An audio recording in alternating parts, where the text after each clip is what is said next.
আজকে আমরা এমন একটা গল্প পড়ব যেই গল্পে একটা ছেলে, নাম তার অনুপম। সে একটু ঘরোয়া টাইপ ছেলে। সে তার মায়ের ওড়নার আঁচলেই থাকে, আবার মামার কথার বাইরে যেতে পারে না। বেচারার জীবনে অনেক আশা ছিল, বাট শেষমেশ বিয়েটাও ভেঙে গেল। আমরা আজকে আহ, যেটা পড়বো সেটা হচ্ছে গদ্য অপরিচিতা, রবীন্দ্রনাথ ঠাকুরের লেখা। আর সোনার তরী কবিতাটা পড়বো। সোনার তরী আসলে তুমি পৃথিবীতে যত কিছু অর্জন করেছো, কিন্তু তোমার সেই অর্জনগুলো হয়তো বা পৃথিবী নিবে, কিন্তু তুমি থাকবে না। মহাকাল নিয়ে বলা হয়েছে, অনেক ব্যাপার স্যাপার আছে। তো আজকে আমরা কবিতা সোনার তরী এবং গদ্য অপরিচিতা পড়ব। আসসালামু আলাইকুম, আমি তোমাদের রিফাত ভাইয়া। আমার নাম মোহাম্মদ রিফাত হোসেন। আমি founder Bangla verse with Rifat প্ল্যাটফর্মের, যেখানে আমি বাংলা এবং জিকে পড়াই। পাশাপাশি লাস্ট হোপ 1.0-তে, যেটা এডজেনি প্ল্যাটফর্মের আওতায় মানে এই হচ্ছে ফ্রি কোর্সটা তোমাদের জন্য দেওয়া হচ্ছে। এডজেনি সম্পর্কে যদি জানতে চাও, সেখানে ছোট্ট করে বলি যে তোমাদের তোহা ভাইয়ের যে প্ল্যাটফর্ম আছে, তো সেখানে লাস্ট হোপ 1.0-র এফআরবি মানে ফাইনাল রিভিশনের যে ক্লাসগুলো, সেখানে আমি তোমাদের বাংলা দায়িত্ব নিয়েছি। তো চলো, আমরা কথা বাড়াবো না, আমরা কোথায় যাব? পড়াশোনায়। তো প্রথমে যেই বিষয়টা তোমাদের ছোট্ট করে জানিয়ে রাখি, সেটা হচ্ছে যে আজকে আমরা তাহলে কার, আমাদের বিশ্বকবি রবীন্দ্রনাথ ঠাকুরের দুইটা, একটা হচ্ছে কবিতা, একটা হচ্ছে গল্প পড়ব, তাই না? চলো শুরু করা যাক। তো কবিতার নাম সোনার তরী এবং গদ্য কিংবা গল্প হচ্ছে অপরিচিতা। অপরিচিতা। আচ্ছা, প্রথমেই আসি কবিতাতে। একটা ছোট্ট কথা বলে নেই। আমি যেটা করব সেটা হচ্ছে, দেখো, যেহেতু এখন তোমার রিভিশনের সময়, আমি জানি হয়তোবা তোমরা অনেকে ক্লাসটা একদম পরীক্ষার আগে করবা, অনেকে হয়তো এখন করবা। খুব অল্প সময়ের মধ্যে তোমাকে যেন আমি এটা বুঝিয়ে দিতে পারি, প্লাস এমসিকিউ সিকিউ গুলো যেন খুব ইজিলি বুঝতে পারো, আমি সেভাবে পড়াবো। চলো সোনার তরী কবিতাটাতে আসা যাক। গগনে গরজে মেঘ, ঘন বর্ষা। গগনে গরজে মেঘ, ঘন বর্ষা। গর্জে মানে কি? গরজে মানে গর্জে, গর্জে উঠলো আর কি ব্যাপারটা, ঠিক আছে? গগনে মানে আকাশে, ঘন বর্ষা। কোলে একা বসে আছি, নাহি ভরসা। এখানে ছোট্ট করে বলে নি, সোনার তরী কবিতায় কয়েকটা ক্যারেক্টার আছে। কি কি ক্যারেক্টার জানো? ক্যারেক্টার বা ঘটনা আছে। আমি যদি ছোট্ট করে বলি, এখানে আছে কৃষক, এখানে আছে মাঝি, এখানে কি আছে জানো? নৌকা আছে, একটা বয়ে চলা নদী আছে, ফসল ভরা মানে মাঠ ভরা ফসল আছে, আবার আকাশ প্রচন্ড মানে বৃষ্টি আসবে বা একদম মানে গর্জন করতেছে। তো এগুলো হচ্ছে এই কবিতার উপাদান। এই কবিতাটা খুব ছোট্ট করে চলো আমরা পড়ে ফেলি। গগনে গরজে মেঘ, ঘন বর্ষা, কোলে একা বসে আছি, নাহি ভরসা। তাহলে একা কে বসে আছে এখানে? একা বসে আছে কৃষক। কৃষক এখানে কি আছে? একা বসে আছে। তো এটা কিন্তু হচ্ছে একটা রূপক অর্থের কবিতা। হ্যাঁ, তো একটা সহজ কথা বলি, এখানে আমি লিখলাম কি, কৃষক একা বসে আছে। যখন তোমার এমসিকিউতে আসবে যে কুলে একা বসে আছি, নাহি ভরসা, হ্যাঁ, তো এখানে কুলে একা কে বসে আছে? কৃষক। কিন্তু যখন এটা প্রতীকী অর্থে হবে তখন কিন্তু কবি, কারণ আলটিমেটলি কবি এখানে নিজেকে রিপ্রেজেন্ট করছে একজন কৃষক হিসেবে। বুঝতে পারছি? তো রাশি রাশি ভাড়া ভাড়া, রাশি রাশি ভাড়া ভাড়া, ভাড়া ভাড়া মানে হচ্ছে পাত্র। রাশি রাশি তো বুঝে অনেক। হ্যাঁ, ধান কাটা হলো সারা, মানে কি ধান কাটাটা শেষ হইলো। এখানে সারা বলতে কি? এখানে সারা বলতে বোঝানো হয়েছে পরিণতির কথা। সারা বলতে কি বোঝানো হয়েছে? পরিণতির কথা, ঠিক আছে? তো দেখো, রাশি রাশি ভাড়া ভাড়া ধান কাটা হলো সারা, সারা মানে কি পরিণতি, পরিণতি বা শেষ, সারা মানে শেষ, ঠিক আছে। ভাড়া নদী, ভরা নদী, ক্ষুরধার, খরপরশা। ক্ষুরধার বলতে খুর ওই যে যারা হচ্ছে ছেলেরা সেলুনে যায় তাদেরকে বললেই এটা বুঝতে পারবো, খুর যেভাবে শেভ করে বা যাই হোক। ক্ষুরধার, খরপরশা মানে বর্ষার কথা বলে। খরপরশা মানে কি বর্ষার কথা বলা হয়েছে। এটা কিন্তু অনেকেই কনফিউজড হয়ে যাও, এটা কিন্তু অনেকেই কনফিউজড হয়ে যাও। এটা হচ্ছে বর্ষার কথা বলা হয়েছে, মানে ধারালো বর্ষা আর কি। এখন বর্ষাটা কি, বর্ষাটা হচ্ছে এক ধরনের হাতিয়ার বা অস্ত্র, এই যে বর্ষা নিক্ষেপ বলে। যারা তোমরা যদি খেলে থাকো তারা বুঝতে পারবা। যাই হোক, কাটিতে কাটিতে ধান এলো বর্ষা, এখান থেকে কিন্তু এমসিকিউ চলে আসে। মানে ধানটা কাটতে কাটতে বর্ষাকাল চলে আসছে, ধানটা কাটতে কাটতে কি চলে আসছে, ধানটা কাটতে কাটতে বর্ষাকাল চলে আসছে। আমরা তাড়াতাড়ি শেষ করব, কোনো চিন্তা করবা না, ঠিক আছে। একখানি ছোট ক্ষেত আমি একেলা, চারিদিকে বাঁকা জল করেছে খেলা। একখানি ছোট ক্ষেত আমি একলা, মানে একটা ছোট ক্ষেত আমি একলা, হ্যাঁ, চারিদিকে বাঁকা জল করেছে খেলা, মানে চারপাশে নদীর যে মানে প্রবহমান স্রোত এগুলো। তো আলটিমেটলি কবি কিন্তু এখানে কি বুঝেছে জানো, এখানে ছোট্ট করে একটু বলে নেই। কবি আসলে এখানে বুঝেছে যে তোমার এই যে আমরা যে বর্তমান পৃথিবীতে বেঁচে আছি, হ্যাঁ, আমরা যে বর্তমান পৃথিবীতে বেঁচে আছি না, এখন আমরা বেঁচে থেকে যে কাজগুলো করতেছি এগুলো আমাদের লাইফের একটা অভিজ্ঞতা, হ্যাঁ। এখন আমি যদি সহজ করে বলি, ধরো যে আমি এই ক্লাসগুলো করতেছি, এই ক্লাসগুলো তোমাদের নিচ্ছি, এগুলো হয়তো ইউটিউবে যাবে, আমার আস্তে আস্তে বয়স হচ্ছে বুড়া হবো বা আল্লাহ যখনই নিয়ে যাক না কেন, আমি কিন্তু এই যে ভিডিওটা করছি বা এই ক্লাসটা করছি, এগুলো নিয়ে কি আমি মৃত্যুর পরে চলে যাব কোথাও, যাব না। এই যে এগুলো হচ্ছে আমার কর্মফল, হ্যাঁ। কিংবা ধরো আমার এই ক্লাসটা করে যে তুমি উপকৃত হও, এটা একটা কর্মফল। মানে ব্যাপারটা এমন, ধরো যে আমরা রবীন্দ্রনাথ ঠাকুরের যে কবিতাটা এখন পড়ছি, এটা হচ্ছে রবীন্দ্রনাথ ঠাকুরের কর্মফল। রবীন্দ্রনাথ ঠাকুর কি বর্তমান পৃথিবীতে আছে, বাঁচে নাই, উনি তো চলে গেছে। কিন্তু মহাকাল ওনার যে কর্মফলগুলো আছে, ওনার যেই সম্পদগুলো আছে, সেগুলো কিন্তু আমরা এখন ব্যবহার করতেছি। তো মহাকালের এই যে ব্যাপার, এটাই আসলে এখানে বোঝানো হয়েছে। তো দেখো, পরপারে দেখি আঁকা তরু ছায়া মসি মাখা। পরপারে দেখি আঁকা তরু ছায়া মসি মাখা মানে কি, মসি মানে কি অন্ধকার। দেখো, তরু ছায়া মানে কি ওই দূরে, হ্যাঁ, একদম ঘন গাছপালা, আকাশে মেঘ, মানে একদম অন্ধকার অবস্থা। তরু ছায়া মসি মাখা, মসি মানে কি আধার বা অন্ধকার, আধার বা অন্ধকার, ঠিক আছে। গ্রামখানি মেঘে ঢাকা, গ্রামখানি মেঘে ঢাকা, প্রভাত বেলা, এপারেতে ছোট ক্ষেত আমি একেলা।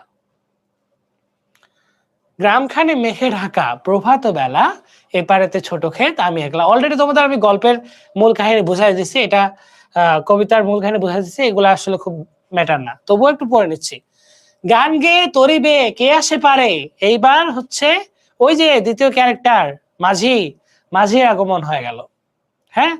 গান গেয়ে তরিবে কে আসে পারে, পারে মানে কি তীরে আসতেছে, তরি মানে কি নৌকা, এটা তো সবাই জানো। তরি মানে কি নৌকা, পারে মানে হচ্ছে তীরে, ঠিক আছে। দেখে যেন মনে হয় চিনি উহারে, দেখে যেন মনে হলো চিনি উহারে, ভরা পালে চলে যায় কোন দিকে নাহি চায়, ঢেউগুলো নিরুপায় ভাঙে দুধারে, দেখে যেন মনে হয় চিনি উহারে। ভরা পালে মানে কি, দেখো একটা নৌকা যদি বাতাসের অনুকূলে, মনে করো নৌকাটা যাচ্ছে এই পাশে, বাতাসটা এই পাশে যাচ্ছে, তখন যে পালটা থাকে না, তিরপাল বা বলে, ওইটা এই পাশে থাকে, তো বাতাসের গতিও পায়, প্লাস নৌকা ওই যে মাঝি যে টানছে ওইটাও পায়। তো বাতাসের অনুকূলে কিন্তু নৌকাটা আরো দ্রুত বেগ হয়। ঢেউগুলো নিরুপায় মানে ঢেউগুলোই কোনো কাজই করতেছে না, ভাঙে দুধারে, ভাঙে দুধারে মানে ওই যে আছাড় খাচ্ছে দুই পাশে, দেখে যেন মনে হয় চিনি উহারে। ওগো তুমি কোথা যাও কোন বিদেশে, ওগো এখানে ওগো কাকে বলছে, ওগো হচ্ছে মাঝিকে বলা হয়েছে, মাঝিকে কে বলছে, কৃষক বলছে।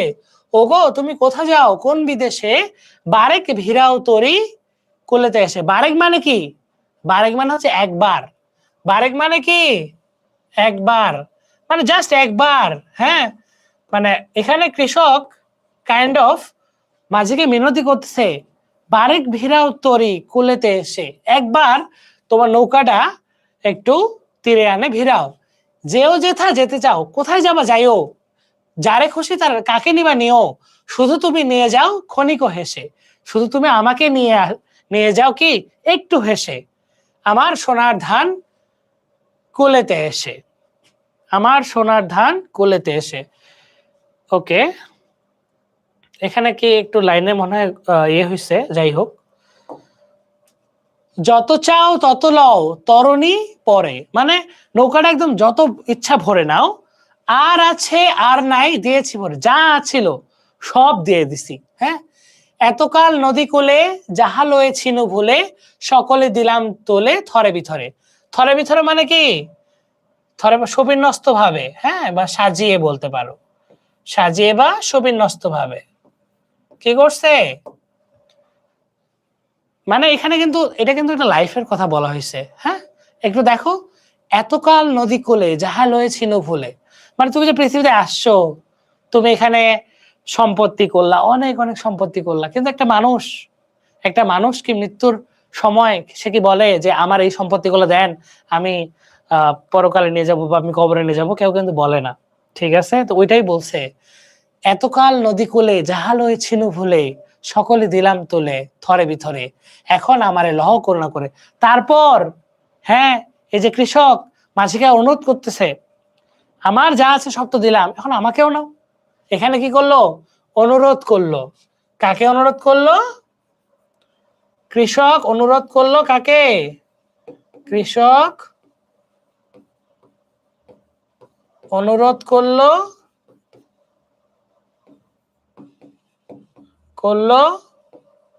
মাঝিকে। কৃষক অনুরোধ করলো মাঝিকে যে সবকিছু দিলাম, এখন আমাকেও নাও। কিন্তু মাঝি তো নেবে না। ঠাই নাই ঠাই নাই ছোট সে তরি, জায়গা নাই জায়গা নাই ছোট সে তরি, আমার সোনার ধান গিয়েছে ভরি, শ্রাবণ গগন ঘিরে ঘন মেঘ ঘুরে ফিরে, শূন্য নদীর তীরে রহিন উপরে। হ্যাঁ, যাহা ছিল নিয়ে গেল সোনার তরি। এই যে এই সেই সোনার তরি। সোনার তরি আসলে, হ্যাঁ, এটা আসলে খুব আকাঙ্ক্ষিত একটা দামি জিনিস।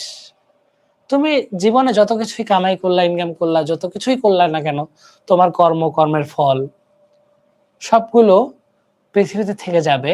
কিন্তু তোমার যখন সময় শেষ হবে, তখন কিন্তু এই যে সোনার তরী, তোমার জিনিসগুলা বলবে ঠিক আছে এগুলা থাকুক, তোমার যে কর্মফল এগুলো থাকুক, কিন্তু তোমাকে আমি নিচ্ছি না, তুমি চলে যাও। মহাকালের যে নিয়ম, মহাকালের চরম বাস্তবতায়, মহাকালের চরম বাস্তবতায় মাঝি কিন্তু কৃষককে নেয়নি। তো এটাই হচ্ছে কবিতা। যাই হোক, কবিতাটা হইল, আমরা যেটা করবো দেখো, খুব অল্প সময় লাগবে, কিন্তু আমরা যেটা করবো যে এখন এই যে একটা গল্প, হ্যাঁ, সোনার তরী কিন্তু শেষ, সোনার তরী কিন্তু অলরেডি শেষ, তুমি টেরও পাওনি। ঠিক আছে, এখন সোনার তরী যে এমসিকিউ গুলো আছে সেগুলো পড়বো, বাট আগে আমরা গদ্যটা পড়ে নিব। একসঙ্গে দুইটা দিচ্ছি, এরপরে আরো বেশি দিব। প্রথম ক্লাস এইটুকুই নাও। যদি কেউ ক্লাসটা দেখে থাকো কমেন্টে জানাও যে ভাইয়া আপনার ক্লাসটা আমি করছি। গদ্য অপরিচিতা, যে বললাম যে অনুপম আমাদের হিরো, আর কল্যাণীকে আমাদের নায়িকা। আচ্ছা, আজ আমার বয়স 27 মাত্র। এই যে 27 মাত্র, হ্যাঁ, এটা একটা এমসিকিউ। অনুপমের বয়স 27 ছিল।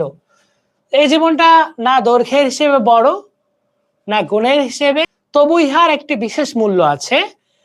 ইহা সেই ফুলের মতো যাহার বুকের উপর ভ্রমর আসিয়া বসিয়াছিল। মানে এই জীবনে একটা মূল্য আছে। হ্যাঁ, ভ্রমর আসিয়া বসিয়াছিল এবং সেই পদক্ষেপের ইতিহাস তাহার জীবনের মাঝখানে ফলের মতো গটি ধরিয়া উঠিয়াছে। সেই ইতিহাসটুকু আকারে ছোট, তাহাকে ছোট করিয়া লিখিব। মানে এ আসলে এখানে অনুপম,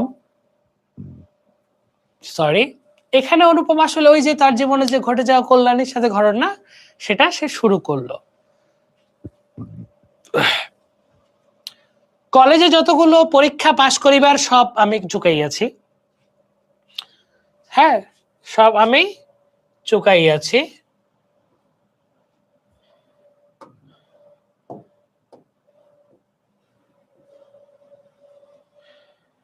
সব আমি কি করিয়াছি? চুকাইয়াছি। ঠিক আছে।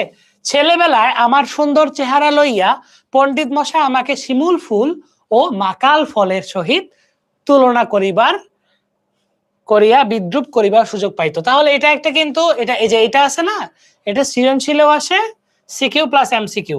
এই যে এটা হলুদ করে দিছি, সিকিউ প্লাস এমসিকিউ। তাহলে অনুপমের চেহারার মানে থোবরাটা দেখে কি বলতো মাস্টার মশাই? কি বলতো? শিমুল ফুল এবং মাকাল ফলের সাথে তুলনা করত। ইহাতে তখন বড় লজ্জা পাইতাম, কিন্তু বয়স হইয়া একথা ভাবিয়াছি, যদি জন্মান্তর থাকে তবে আমার মুখে স্বরূপ এবং পণ্ডিত মহাশয়ের মুখে বিদ্রুপ আবার যেন অমনি করিয়াই প্রকাশ পায়। হ্যাঁ, মানে ওইখানে অ্যাকসেপ্ট করে নিছে ব্যাপারটা। ঠিক আছে, যাই হোক। আমার পিতা এককালে গরিব ছিলেন। পিতা কিন্তু গরিব ছিল, কিন্তু আবার ওকালতি করছিল। ওকালতি করে অনেক টাকা রোজগার করছিল, কিন্তু সেই ওকালতির টাকা মানে নিজে যে ভক্ষণ করবে সেটা সুযোগ পায়নি, মারা গেছে। সেটাই এখানে বলছে। এখানে লাভ হয়েছে কার? পরবর্তীতে ওই যে অনুপমের মামা উড়াইয়া আসিয়া জোড়াইয়া বসিল। যাই হোক, সেখানে তো যাবই।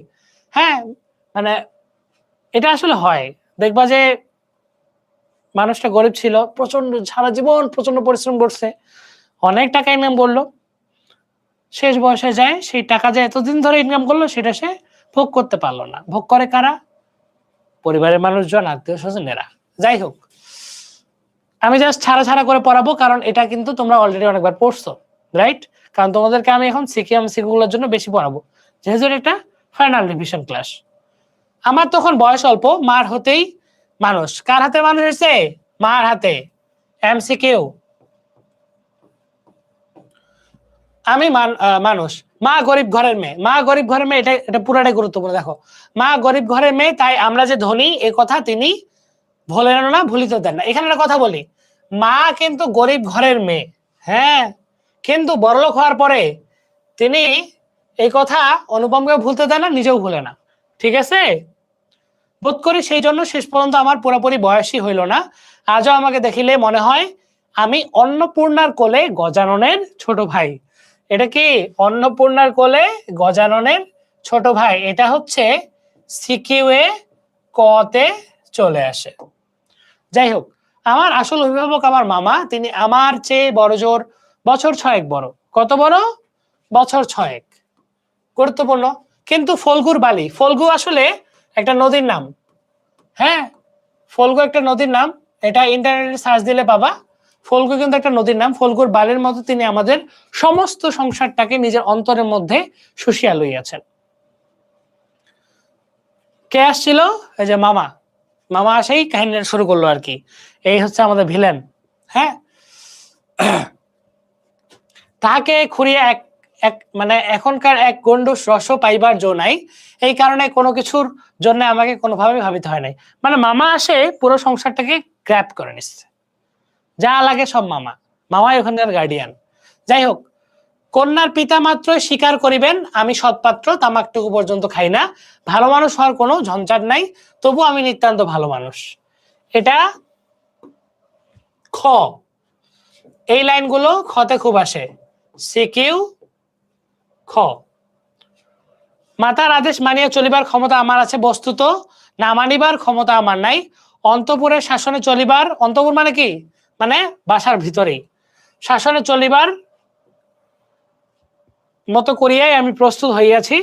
যদি কোনো কন্যা স্বয়ম্বরা, দেখো, যদি কোনো কন্যা স্বয়ম্বরা হন তবেই এই সুলক্ষণটি স্মরণ রাখিবেন। স্বয়ম্বরা মানে কি? নিজ উদ্যোগে তোমাকে বিয়ের প্রস্তাব দিলাম।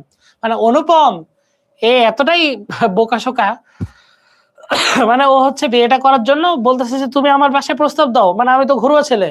যাই হোক, অনেক বড় ঘর হইতে আমার সম্বন্ধ আসিয়াছিল, কিন্তু মামা যিনি পৃথিবীতে আমার ভাগ্য দেবতার প্রধান এজেন্ট, এটা গুরুত্বপূর্ণ, দেখে নিবা। হ্যাঁ, সিকিউ খ, সিকিউ খ এবং এমসিকিউ। যাই হোক, ভাগ্য দেবতার প্রধান এজেন্ট বিবাহ সম্বন্ধে তার একটা বিশেষ মত ছিল। ধনীর কন্যা তাহার পছন্দ না। আমাদের ঘরে যে মেয়ে আসিবে, হ্যাঁ, সে মাথা হেড করিয়া থাকিবে, হ্যাঁ, এটাও তিনি চান। হ্যাঁ, আবার তিনি এমন বিয়েও চান যাহার টাকা নাই অথচ টাকা দিতে কসুর করবে না, মানে টাকা নাই কিন্তু টাকা দিতে কসুর করবে, মানে কত রকমের বদ।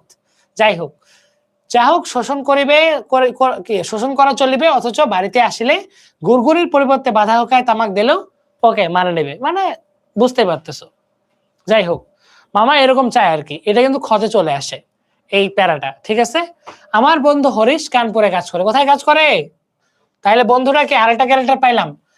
আমরা ক্যারেক্টার গুলো কিন্তু মনে রাখবো কয়টা ক্যারেক্টার পাইছি, ঠিক আছে। আমার বন্ধু হরিশ কানপুরে থাকে। সে ছুটিতে কলিকাতায় আসিয়া আমার মন উতলা করিয়া দিল। সে বলল, ওহে মেয়ে যদি বলো, মেয়ে যদি বলো, একটা খাসা মেয়ে আছে। মানে অনুপমের এক বন্ধু আসে বলল, ওহে মেয়ে যদি বলো একটা খাসা মেয়ে আছে। যাই হোক, এই তো শুরু হইলো, হাহা, অনুপমের মনটা উতলাচ্ছে, ঠিক আছে। যাই হোক, কিছুদিন পূর্বেই এমএ পাস করিয়াছি, সামনে যতদূর পর্যন্ত দৃষ্টি চলে ছুটি ধুধু করিতেছে, পরীক্ষা নাই, উমেদারি নাই, চাকরি নাই, নিজেদের বিষয়, মানে এটা আলটিমেটলি ওর কাহিনী বলছে, ওটা তুমি পরে নিও। এই অবকাশ মরুভূমির মধ্যে আমার হৃদয়ে তখন বিশ্বব্যাপী নারী রূপের মরিচিকা দেখেছে। মানে বয়স তো হচ্ছে ভাই 27 বছর বয়স, হ্যাঁ, মানে একটা ইয়াং এর চেয়েও বেশি কিছু, 27 বছর, বুঝোই তো মানে ব্যাপার স্যাপার। আমাকে দেখলেই বোঝা বাবা। যাই হোক, মানে তখন একটা নারী, মানে নারী রূপের মরিচিকা দেখতেছিল, মানে জীবনে একটা নারী আসুক। আকাশে তাহার দৃষ্টি, বাতাসে তাহার নিঃশ্বাস। এটা কিন্তু একটু, এই লাইনটা একটু মনে রাখবা। আকাশে তাহার দৃষ্টি, বাতাসে তাহার নিঃশ্বাস, তরু মর্মরে তাহার গোপন কথা। ঠিক আছে। এমন সময় হরিশ আসিয়া বলল, মেয়ে যদি বলো তবে, হরিশ আসিয়া বলল, মেয়ে যদি বলো তবে আমার শরীর মন বসন্ত বাতাসে কুল বনের নব, এই যে এটা একটু মনে রাখবা, এটা হচ্ছে এমসিকিউ আসে। আমার শরীর মন বসন্ত বাতাসে বকুল বনের, এই যে বকুল বনের নবপল্লব রাশির মতো কাঁপিতে কাঁপিতে আলো ছায়া বলিতে লাগিল। কিসের মতো? বসন্ত বাতাসে বকুল বনের নবপল্লব রাশির মতো, এটা মনে রাখবা, ঠিক আছে। আমি হরিশকে বললাম, একবার মামার কাছে কথাটা পারো একটু, ঠিক আছে। যাই হোক, হরিশ আসর জমাইতে অদ্বিতীয়। হরিশ কি আসর জমাইতে অদ্বিতীয়, তাই সর্বত্রই তাহার খ্যাতি। কে আসর জমাইতে অদ্বিতীয়? হরিশ আসর জমাইতে অদ্বিতীয়, তাই সর্বত্রই তাহার খাতির। মামাও তাহাকে পাইলে ছাড়িতে চান না। কথাটা তার বৈঠকে উঠিল। মেয়ের চেয়ে মেয়ের বাপের খবর, মানে এখানে কাহিনীগুলা শুরু হয়ে গেল। মেয়ের চেয়ে মেয়ের বাপের খবর বেশি নিচ্ছে, কি রকম সমস্যা সম্পত্তি আছে, মানে বুঝতেই পারতেছো, ওই যারা আর কি যৌতুক নেওয়ার ধান্দা থাকে আর কি, ঠিক আছে। যেমনটি যে বাপের খবরটাই তাহার কাছে গুরুতর, বাপের অবস্থা তিনি যেমনটি চান তেমনি এককালে ইহাদের বংশে লক্ষ্মীর মঙ্গল ঘাট ভরা ছিল। হ্যাঁ, কল্যাণীদের এই যে লক্ষ্মীর মঙ্গল ঘাট ভরা ছিল, এখন তাহা শূন্য বলিল হয়, অথচ তলায় সামান্য কিছু বাকি আছে। দেশে বংশমর্যাদা রাখিয়া চলা সহজ নয় বলিয়া ইনি পশ্চিমে গিয়া কি করতেছে? বাস করতেছে সেখানে। এই যে গরিব গৃহস্থ, এই এটা মনে রাখবা, এটা হচ্ছে এমসিকিউ। হ্যাঁ, গরিব গৃহস্থের মধ্যেই পশ্চিমে যায় বাস করতেছে, ঠিক আছে, বাস করতেছে। এসব ভালো কথা, কিন্তু মেয়ের বয়স যে 15। আল্লাহ আল্লাহ আল্লাহ, দেখো মেয়ের বয়স 15, এটা খুবই গুরুত্বপূর্ণ, মনে রাখবা। 15 বছর বয়স। তোমরা যারা ক্লাসগুলো করতেছো তোমরাও কিন্তু হচ্ছে বড় হয়ে গেছো, অথচ তোমাদের এখনো বিয়ে হয়নি, কিন্তু অনেকে বেশিরই হয়নি। বিয়ে হয়েছে? হয়নি আশা করি, আমারই বিয়ে হয়নি। যাই হোক, মেয়ের বয়স 15, মামা বল আল্লাহ 15 বছর বয়স, মানে ভাবতে পারছো। তাই শুনিয়া মামার মন ভার হইল।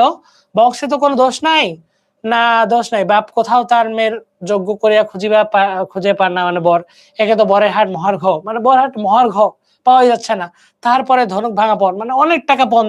হিন্দু সমাজে কিন্তু এই পণ প্রথা খুবই প্রচলন, যেটা মুসলমানের সমাজেও আছে। খুশি করে দেন।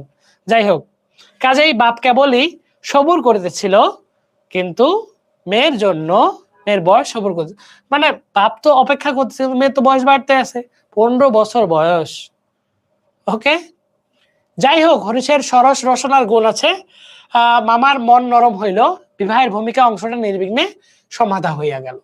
কলিকাতার বাইরে যে বাকি পৃথিবীটা আছে, মামার সমস্তটাকে, এই যে দেখো, এটা একটু গুরুত্বপূর্ণ, এই যে আন্দামান দ্বীপের সাথে অন্তর্গত বলিয়া জানেন, মানে মামা খালি কলকাতায় চিনে, এর বাইরে যা আছে সব আন্দামান দ্বীপের মতো, মানে অনেক দূরের, মানে মামার আর কলকাতার বাইরে চিন্তা নাই। ঠিক আছে, জীবনে একবার বিশেষ কাজে তিনি কোন্নগর কোথায় গেছিল? কোন্নগর পর্যন্ত গিয়েছিলেন।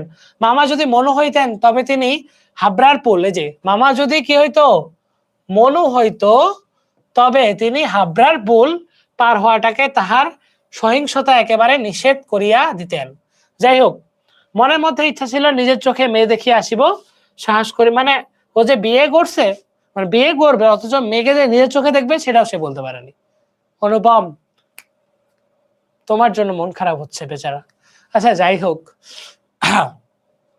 দেখো, কন্যাকে আশীর্বাদ করিবার জন্য যাকে পাঠানো হইলো সে আমাদের বিনু দাদা। এই যে বিনু দাদা, এটা আরেকটা ক্যারেক্টার আসলো, কয়েকটা ক্যারেক্টার আসলো, দেখছো? অনুপম, অনুপমের মা, অনুপমের মামা, অনুপমের বন্ধু হরিশ, এবার পিস্তুত ভাই বিনু দাদা। 5টা অলরেডি ক্যারেক্টার চলে আসছে। হ্যাঁ, 5টা ক্যারেক্টার চলে আসছে, যারা হচ্ছে ক্যারেক্টারে ঢুকছে, সিনে ঢুকে গেছে কিন্তু।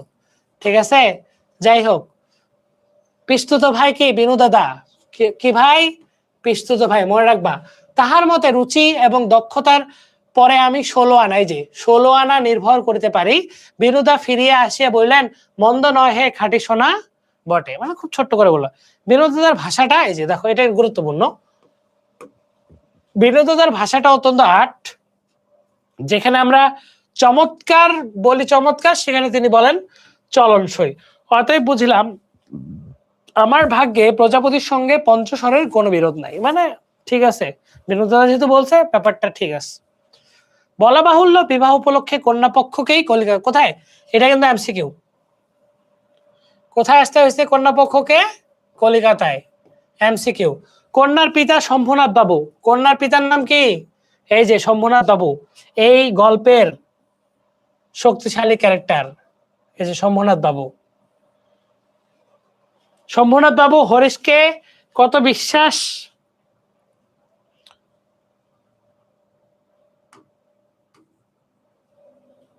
ওকে, হরিশকে কত বিশ্বাস করেন তাহার প্রমাণ এই যে বিবাহের 3 দিন পূর্বে, কয়দিন পূর্বে? 3 দিন পূর্বে তিনি আমাকে প্রথম চক্ষে দেখেন এবং আশীর্বাদ করিয়া যান। বয়স তার 40-এর কিছু এপারে ওপারে। তাহলে শম্ভুনাথ বাবুর বয়স কত? 40-এর এপারে ওপারে, 40 প্লাস মাইনাস। ঠিক আছে, এপারে ওপারে। চুল কাটা, গোফে পাক ধরিতে আরম্ভ করিয়াছে, সুপুরুষ, মানে এখানে ওনার বাপের কথা বলছে। এটা খুব একটা গুরুত্বপূর্ণ না। আশা করি আমাকে দেখে তিনি খুশি হয়েছেন, বোঝা শক্ত, কেননা তিনি বড়ই চুপচাপ। এখানে ওই যে মামা এখানে ভাবটাপ ধরতে ধরলো যে আমাদের এই আছে, আমাদের ওই আছে। শম্ভুনাথ বাবু কিন্তু কিছু কথাই বলে না, উনি বলে যে ধুর, মানে হ্যাঁ হ্যাঁ, মনে মনে কিছু, বাট বলতেছে ঠিক আছে, হ্যাঁ এই, মানে এখানে শম্ভুনাথ বাবু, মানে আর মামা চাচ্ছে যে কিভাবে আমাদেরটা ফাটাবো, যারা এখনই বুঝে যায় একদম টাইট। বুঝতে পারছো? এই কাহিনীটা এখানে করছে। তো এটা তোমরা পড়ে নিবা। আর মামা ভাবলো যে শম্ভুনাথ বাবু কথা বলতেছে না, তার মানে হয়তো ভাবছে যে মানে একটু ভীতু গোছের, বাট পরে তো খেলা উল্টে গেল। আর যাই হোক, পণ সম্বন্ধে দুই পক্ষে পাকাপাকি কথা ঠিক হয়ে গেল। পণ, এই যে যৌতুক। ঠিক আছে, মামা নিজেকে অসামান্য চতুর বলিয়াই অভিমান করিয়া থাকেন, মানে মামা নিজেকে অনেক চতুর ভাবে। কথাবার্তায় কোথাও তিনি কিছু ফাঁক রাখেন নাই। টাকার অঙ্ক তো স্থির হইলই, তারপর গহনা কত ভরির এবং সোনা কত দরের, মানে এ টু জেড। হ্যাঁ, দেনা পাওনা কত স্থির হইলো, কত কিছু মনে জানিতাম, এই স্থূল অংশটাও বিবাহের একটা প্রধান। এই যে মানে এই এতটা মানে মেরুদণ্ডহীন, মানে সবখানে তো যৌতুক নিবে কিন্তু জানেও না। ওর ওর কথা মতো যে এটাও মনে হয় বিয়ের একটা বড় অংশ। যাই হোক, এবং সে অংশের ভার যার উপরে তিনি এক করাও ঠকিবেন না। বস্তুত আশ্চর্য পাকা লোক বলিয়া মামা আমাদের সমস্ত সংসারের প্রধান গর্বের সামগ্রী। মামা মানে ও মানে অনুপমের বাবা যেহেতু হচ্ছে তোমার কি হইলো, মারা গেল। তো মামা আসলে এক এক প্রকার তাদেরকে উপকারী করছে, মানে সম্পত্তিগুলো আগলায় রাখছে। যাই হোক, যদি মামা মামা নিজের সাথে করছে। গায়ে হলুদ অসম্ভব রকম ধুম করিয়া হইলো। আমি কিছু কিছু লাইন স্কিপ করতেছি, কারণ গল্পটা তো বড়, শেষ করতে হবে। ঠিক আছে। গায়ে হলুদ অসম্ভব রকম ধুম করিয়া হইল, বাহক এত গেল যে তাহার আদম সুমারি করিতে হয়, মানে আদম হিসাব করতে হয় যে এত গেল। হ্যাঁ, তাহাদিগকে বিদায় করিতে অপর পক্ষকে যে নাকাল হইতে হইবে সে কথা স্মরণ করিয়া মামার সঙ্গে মা একযোগে হাসিল। মানে মামা আর মা একটু হাসি পাচ্ছে, হ্যাঁ অনেকগুলো বরযাত্রী নিয়ে তো যাব। এটা কিন্তু হয়, মেয়েদের আগে ক্লিয়ার করে দিবেন যে ভাই আমরা এত বরযাত্রী যাবো, কি দরকার মেয়ের ফ্যামিলিকে এতটা চাপ দেওয়ার যে ভাই এতগুলা বরযাত্রী নিয়ে যায়, মানুষকে খাওয়াই তো লাভ নাই। কেউ যদি এই পুরা ক্লাসটা করে থাকো তোমাকে থ্যাঙ্কস। যাই হোক, ব্যান্ডবাসী শখের কনসার্ট, এই দেখো ব্যান্ডবাসী শখের কনসার্ট প্রকৃতির যত প্রকার উচ্চ শব্দ আছে সবকিছু নিয়ে একসঙ্গে মিশাইয়া বড়র বড় কোলাহলের মতো হস্তি দ্বারা সঙ্গীত সরস্বতীর পদ্মবন দলিত বিদলিত করিয়া আমি তো বিবাহ বাড়িতে গিয়ে উঠিলাম, মানে বিয়ে বাড়িতে উঠছে। আবার এদিকে মামা বিবাহ বাড়িতে যায় ঢুকিয়া খুশি হইলেন না, এখানে কাহিনী হয়ে গেছে। কেন? একে তো উঠানটাতে বরযাত্রী জায়গা সংকুলন হয় দেয়। এই যে কেন হয়েছে, একে তো উঠানটাতে বরযাত্রীদের জায়গা সংকুলন হওয়াই শক্ত, তাহার পরে সমস্ত আয়োজন নিতান্ত মধ্যম রকমের। ইহার পরে শম্ভুনাথ বাবুর ব্যবহারটাও নেহাত ঠান্ডা, মানে ও তো না, শম্ভুনাথ বাবু তো প্রথমে দেখছি ঠান্ডা প্রকৃতির, মানে ও তো তেল দিতে পারে না, আসেন বসেন এইগুলো পারে না। যাই হোক, মুখে তো কথাই নাই, কোমরে চাদর বাঁধা, গলা ভাঙা, টাক পরা, মিসকালো এবং বিপুল শরীর তার একটা উকিল বন্ধু যদি, মানে একটা ওর যে শম্ভুনাথ বউয়ের একটা বন্ধু যদি হাত জোর করিয়া নম নম করে না আনতো তাহলে সেখানে কেল্লা ফতে, মানে ওখানে বিয়ে হতো না। আচ্ছা, ওটাই বলছে, এক উক্তি বিপুল শরীর তার একটা উকিল বন্ধু যদি নিয়ত হাত জোর করিয়া মাথা হেলাইয়া নম্রতার স্মিত হাস্যে গদগদ বচনে কনসার্ট পার্টির করতাল বাজিয়ে হইতে শুরু করিয়া বরকর্তাদের প্রত্যেককে বারবার প্রচুর রূপে অভিষিক্ত না করিত, হ্যাঁ তাহলে প্রথমে এসপার ওসপার হয়ে যেত। আমি সভায় বসিবার কিছুক্ষণ পরে মামা শম্ভুনাথ বাবুকে পাশের ঘরে ডাকিয়া লইয়া গেলেন। কি কথা হইলো জানি না। কিছুক্ষণ পরে শম্ভুনাথ বাবু আমাকে আসে বলেন, বাবাজি একবার এদিকে আসো তো। এখানে শম্ভুনাথ বাবু কিন্তু ভাবছিল যে অনুপম হয়তো বা একটা ছেলে, গার্ডস আছে, কিন্তু এই ব্যাটার যে গার্ডস নাই এটা তো তুমি আমি জানি, আমরা তো গল্পের প্রথম থেকে দেখে আসছি, তাই না? ওকে, কি গার্ডস নাই দেখি। ব্যাপারখানা এই সকলের না হোক, কিন্তু কোনো না কোনো মানুষের জীবনের একটা কিছু লক্ষ্য থাকে। আচ্ছা,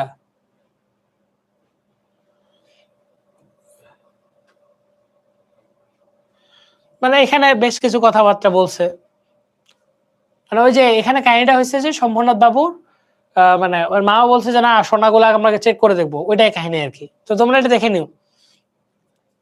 শম্ভুনাথ বাবু আমাকে বললেন, তোমার মামা বলিতেছেন বিবাহের কাজ শুরু হইবার আগেই তিনি কনের সমস্ত গহনা যাচাই করিয়া দেখিবার চান। এটা একটু মনে রাখিও, এখানে খেলাটা ঘোরা শুরু করলো।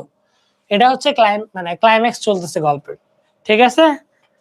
তারপরে কি হইলো, আমি মাথা হেড করিয়া চুপ করিয়া রহিলাম। মামা বললেন, ও আবার কি বলবে, মানে এই যে প্রশ্ন করলো যে তোমার মামা যে বলতেছে চুপ করে। তোর মামা গর্জন করে বললো, ও আবার কি বলবে, হ্যাঁ আমি যা বলবো তাই হইবে। শম্ভুনাথ আমাদেরকে চাহিয়ে বললেন, সেই কথাই তবে ঠিক, উনি যা বলবেন তাই হইবে, এ সম্বন্ধে তোমার কিছুই বলিবার নাই। মানে উনি আসলে জামাইয়ের কাছ থেকে আশা করছিল, হ্যাঁ জামাইয়ের কাছ থেকে আশা করছিল যে জামাই অন্তত প্রতিবাদ করবে, নাহলে তো মেয়ে হচ্ছে মেয়েকে বউ সাজাইছে, ওই মেয়ের বউয়ের মানে সাজাই দিছে, ওর গহনাগুলো এখন ওর শরীর থেকে খুলে নিয়ে আবার পরীক্ষা করা, এটা তো চরম অন্যায়।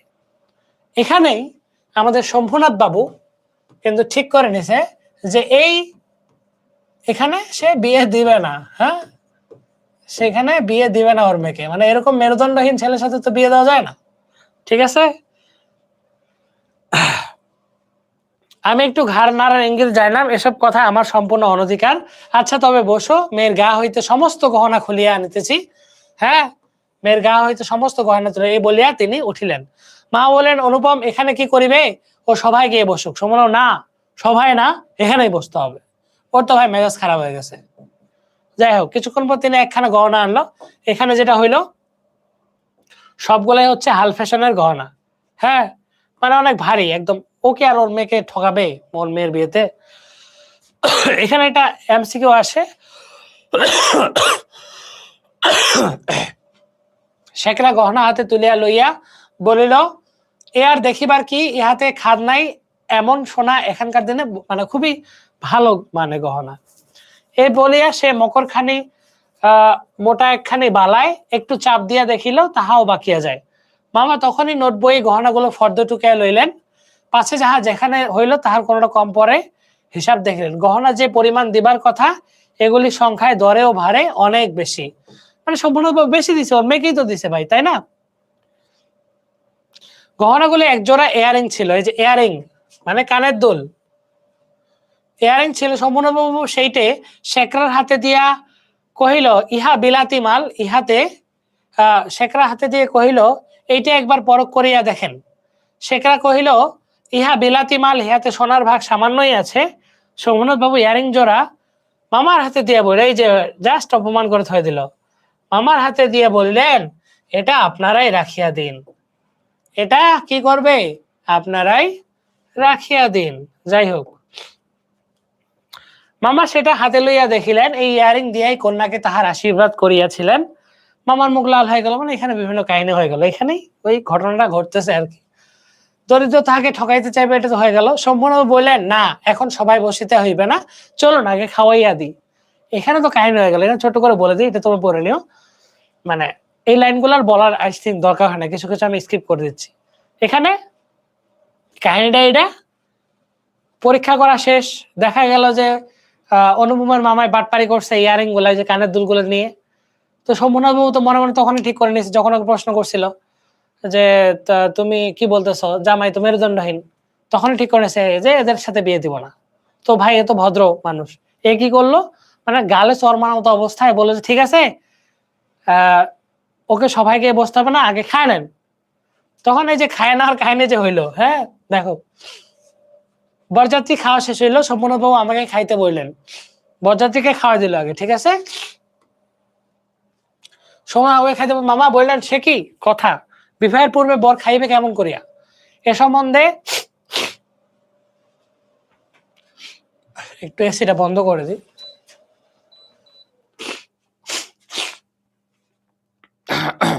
এ সম্বন্ধে মামার কোনো মত প্রকাশের তিনি সম্পূর্ণ উপেক্ষা করিয়া আমার দিকে চাহিয়া বললেন, তুমি কি বলো, বসিয়া যাইতে দোষ কিছু আছে? মূর্তিমতে মাত্রায় আজ্ঞা স্বরূপ মামা উপস্থিত, তার বিরুদ্ধে চলা আমার পক্ষে অসম্ভব, আমি আহারে বসতে পারিলাম না। তখন সোমনাথ বললেন, আপনাদিগকে, এই যে দেখছো, জাস্ট বিদায় করে দিবে এখন, আপনাদিগকে অনেক কষ্ট দিয়েছি, আমরা ধনী নই, আপনাদের যোগ্য আয়োজন করিতে পারি নাই, ক্ষমা করিবেন, রাত হইয়া গেছে, আর আপনাদের কষ্ট বাড়াইতে ইচ্ছে করে না। এখন তবে বলছে, হ্যাঁ হ্যাঁ চলেন চলেন, তবে আপনাদের এই যে, তা সবাই চলুন, আমরা তো প্রস্তুত আছি। সময় বলল, তবে আপনাদের গাড়ি বলিয়া দিই। মামা আশ্চর্য বলে, মানে গাড়ি কেন? এই যে দেখছো, কাহিনীটা শুরু হয়ে গেছে। শম্ভুনাথ কহিলেন, ঠাট্টা তো আপনারাই, মানে ও বলে ঠাট্টা করতেছেন নাকি? ঠাট্টা না তো আপনারাই শুরু করিয়াছেন, ঠাট্টার এই সম্পর্কটাকে আমরা স্থায়ী করতে চাই না। সাবাস শম্ভুনাথ বাবু। মামা দুই চোখ এত বড় করিয়া মেলিয়া অবাক হইয়া বইলেন। শম্ভুনাথ বাবু কহিলেন, আমার কন্যার গহনা আমি চুরি করিব, এ কথা যারা মনে করে তাদের হাতে আমি আমার কন্যা দিতে পারি না। সরি, আমাকে একটি কথা বলা তিনি আবশ্যক মনে করিলেন না, কারণ সে জানে গেছে যে আমি কি। হ্যাঁ, তারপর জাস্ট এই যে, তারপর যা হইল, সে আমি বলিতে ইচ্ছা করি না, ঝাড় লণ্ঠন ভাঙিয়া চুরিয়া জিনিসপত্র লণ্ডভণ্ড করিয়া বরযাত্রীদের দলে দক্ষ যক্ষের পালা সরিয়া বাহির হইয়া গেল। মানে সবাই চলে গেল। বাড়ি ফিরিয়ার সময় ব্যান্ড, রসনাচৌকি, কনসার্ট একসঙ্গে বাজিল না, অভ্রের ঝাড়গুলো আকাশের তারার উপর আপনাদের কর্তব্যের বরাত দিয়া কোথায় সে মহানির্বাণ লাভ করিল, সন্ধান পাওয়া গেল না। বাড়ির সকলে তো রাগিয়া আগুন, কন্যার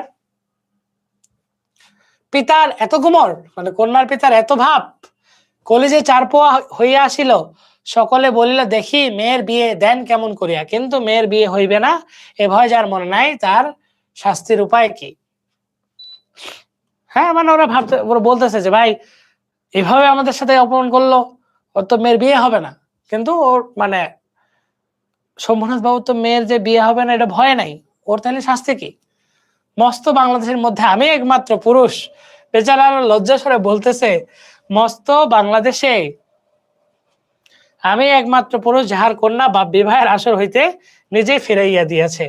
এত বড় সৎপাত্রের কপালে এত বড় কলঙ্কের দাগ, মানে খুবই অবস্থা খারাপ। হ্যাঁ, এমনকি বচ্চা দিতে খাওয়াই দিল। যাই হোক, বিবাহের চুক্তি ভঙ্গ মানহানির দাবিতে নালিশ করিবে বলে মামা অত্যন্ত গোল করিল। মামা বললো যে এত বড় ইয়া আমাদের সাথে এত বাটপারি করলো। বলা বাহুল্য আমি খুব রাগিয়াছিলাম, কোন গতিকে শম্ভুনাথ বাবু বিষম জব্দ হইয়া আমাদের পায়ে ধরিয়া আসে পড়েন, গোফের রেখায় তা দিতে দিতে এটাই কেবল কামনা করিতে লাগিলাম। আমি তোমাকে দেখে আসতেছি, তোমাদের না যারা পড়তেছ, অনুপম আমি তোমাকে দেখে আসতেছি এর জন্য কথাকার। আচ্ছা, কিন্তু এই আক্রোশের কালো রঙের স্রোতের পাশাপাশি একটা স্রোত বহিতেছিল যেটার রং একেবারেই কালো নয়। সমস্ত মন যেন সেই অপরিচিতার পাশে, মানে ও তো ওর বউকে দেখলোই না, মানে ও যার সাথে বিয়ে হয়েছিল ও দেখলোই না এখানে যে তাহাকে কিছুতেই টানিয়া ফিরাইতে পারিতেছিল, মানে ওকে বলতে পারতেছে না। ঠিক আছে, যাই হোক এগুলো তোমরা পড়ে নিও। এতদিন যে প্রতি সন্ধ্যায় এই যে বিনোদাদার কাছে, এটা একটু ভালো, এটা হচ্ছে সিকিউ এ চলে আসে, মানে এই প্যারাটা সিকিউর জন্য গুরুত্বপূর্ণ। একটু ছোট্ট করে পড়ে ফেলি, তাহলে তোমাদের আর বেশি কষ্ট হবে না। এতদিন যে প্রতি সন্ধ্যায় আমি বিনোদাদার বাড়িতে গিয়া তাহাকে অস্থির করিয়া তুলিয়াছিলাম, বিনোদাদার বর্ণনার ভাষা অত্যন্ত অত্যন্ত সংকীর্ণ বলিয়াই তার প্রত্যেককে কথাটি স্ফুলিঙ্গের মতো কি করলো, মতো আমার মনের মাঝখানে আগুন জ্বালিয়ে দিয়েছিল। বুঝিয়াছিলাম মেয়েটির রূপ বড় আশ্চর্য, কিন্তু না দেখিলাম তাহাকে চোখে, না দেখিলাম তাহার ছবি, সমস্তই অস্পষ্ট হইয়া রহিল। বাহিরে তো সে ধরা দিলই না, তাহাকে মনেও আনিতে পারিলাম না। এই জন্য মন সেদিনকার সেই বিবাহ সভার দেয়ালের বাইরে ভূতের মতো দীর্ঘশ্বাস ফেলিতে, মানে এটা বেচারা খুব কষ্টে আছে। যাই হোক, হরিশের কাছে শুনেছি মেয়েটি আমার ফটোগ্রাফ দেখান, মানে হরিশের কাছে শুনছে ওর বন্ধুর কাছে যে মেয়েটা ওর ফটোগ্রাফ দেখছে, পছন্দ করেছে, বইকে না করিবার তো কোনো কারণ নাই। আমার মন বলে সে ছবি তার কোলে একটি বাক্সে, মানে ও আরো ভাবতেছে যে আমার মন বলে ওই মেয়ে হয়তো বা আমার ছবিটা লুকায় লুকায় মাঝে মাঝে দেখে, এইসব কাহিনী পরে নিবে। এটা দিন যায়, একটা বছর গেল, একটা বছর চলে গেছে, মামা তো লজ্জায় বিয়ের কথা আর তোলে না, কারণ ওকে তো বিয়ে থেকে বের করে দিছে, মানে ওনার ভাগিনাকে। যাই হোক, আমার অপমানের কথা যখন সমাজ লোক ভুলিয়া বসবে তখনই বিবাহের চেষ্টা হবে। এদিকে আমি শুনলাম সে মেয়ের নাকি ভালো পাত্র জুটেছিল, কিন্তু সে পণ করিয়াছে, বিবাহ করিবে না। যাক, এটা শুনে একটু মনটা হালকা হইতে পারে। শুনে আমার মন পুলকের আবেশে ভরিয়া গেল। আমি কল্পনা, এখানে কে পণ করছে, তাইলে পণ করছে যে বিয়ে করবে না। ঠিক আছে, করিয়া সে ভালো করিয়া খায় না, সন্ধ্যা হইয়া আসে, সে চুল বাঁধিতে ভুলিয়া যায়, তার বাপ তার মুখের পানে চান আর ভাবেন আমার মেয়ে দিনে দিনে এমন হইয়া যাইতেছে কেন। হঠাৎ কোনদিন তার ঘরে আসিয়া দেখেন মেয়ে দুই চোখ, মানে এখানে সে ভাবতেছে আর কি। ওকে ফাইন, বাপের এক মেয়ে যে বড় আদরের, মানে এটা অনুপম ভাবতেছে। যাই হোক, ছুটি ছুটি আসেন আমাদের দ্বারে, তারপর মনের মধ্যে সেই যে কালো রঙের ধারাটা বহিতেছে, সে যেন কালো সাপের মতো, এই যে দেখো, সে যেন কালো সাপের মতো রূপ ধরিয়া ফোঁস করিয়া উঠিল। সে বলিল, বেশ তো, আর একবার বিবাহের আসর সাজানো হোক, আলো জ্বলুক, দেশ বিদেশের লোক নিমন্ত্রণ হোক, তারপরে তুমি বরের টোপর পায়ে দলিয়া। ওকে ফাইন, এখানে আলটিমেটলি এগুলা খুব একটা গুরুত্বপূর্ণ না, তবু বলেনি। এটা আসলে অনুপম ভাবতেছে যে এই কাহিনীগুলো হবে। দেখো, এই যে এই লাইন থেকে অভিমান ভাসাইয়া দিয়া তিনি, মানে অভিমান করে বলতেছে, ও ভাবতেছে আসলে অনুপম ভাবতেছে যে তার মানে অপরিচিতা, এগুলো ভাবতেছে। যাই হোক,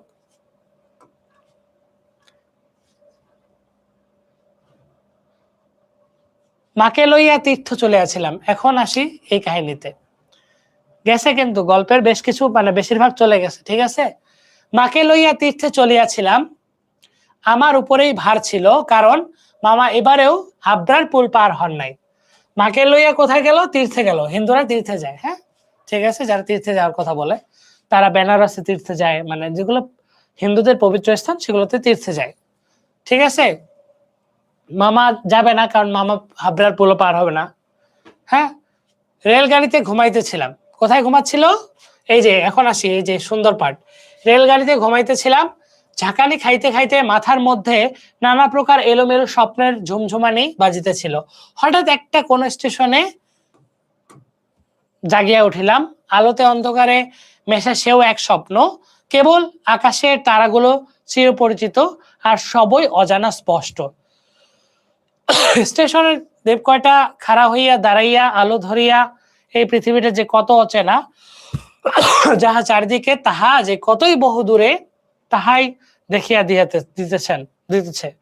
গাড়ির মধ্যে মাও ঘুমাইতেছিল, গাড়ির মধ্যে মাও ঘুমাইতেছেন। আলোর নিচে সবুজ পর্দা টানা, আলোর নিচে কি পর্দা টানা? সবুজ পর্দা টানা, এটা মনে রাখবা। তরঙ্গ বাক্সে জিনিসপত্র সমস্তই কে বা কার ঘাড়ে এলোমেলো হইয়া রহিয়াছে, তাহার যেন স্বপ্নলোকের উল্টা পাল্টা আসবার। সবুজ প্রদেশের মিটমিটে আলোতে থাকা এবং না থাকার মাঝখানে কেমন এরকম হইয়া। এখানে আসলে ও তার মানে অবস্থানটা বোঝাচ্ছে যে ট্রেনের মধ্যে কি কিরকম পরিবেশ ছিল। এমন সময় সেই অদ্ভুত রাত্রে কে বলে উঠিল, শিগগিরই চলে আয়, এই গাড়িতে জায়গা আছে। শিগগিরই চলে আয়, এই গাড়িতে জায়গা আছে। ঠিক আছে, এটা কে বললো? এই যে আমাদের নায়িকা। নায়িকা এখন কথা বলতেছে, নায়িকা এখন কথা বলতেছে, শিগগিরই চলে আয়, এই গাড়িতে জায়গা আছে। ঠিক আছে, মনে হইলো যেন গান শুনিলাম। বাঙালি মেয়ের গলায় বাংলা কথা যে কি মধুর লাগে, তাহা এমনই করিয়া অসময়ে অজায়গায় আচমকা শুনিলে তবে সম্পূর্ণ বুঝতে পারা যায়। মানে ও একটা রোমান্টিক অবস্থায় চলে গেছে, একটা মেয়ের গলা শুনছে, ওয়াও, বাংলা, বাঙালি মেয়ের বাংলা কথা, ও মাই গড। যাই হোক, ঠিক আছে, কিন্তু এই গলাটিকে কেবলমাত্র মেয়ের গলা বলিয়া একটু শ্রেণীভুক্ত করিয়া দেওয়া চলে না। এ কেবল একটি মানুষের গলা শুনিলেই মন বলে ওঠে, এমন তো আর শুনি নাই। বাপরে বাপ, পুরা রোমান্টিক, মানে পুরা রোমান্টিক মোডে, এখানে রোমান্টিক মোডে আছে আমাদের অনুপম সাহেব। ঠিক আছে, যাই হোক, চিরকাল গলার স্বর আমার কাছে বড় সত্য। গলার স্বর কার কাছে বড় সত্য?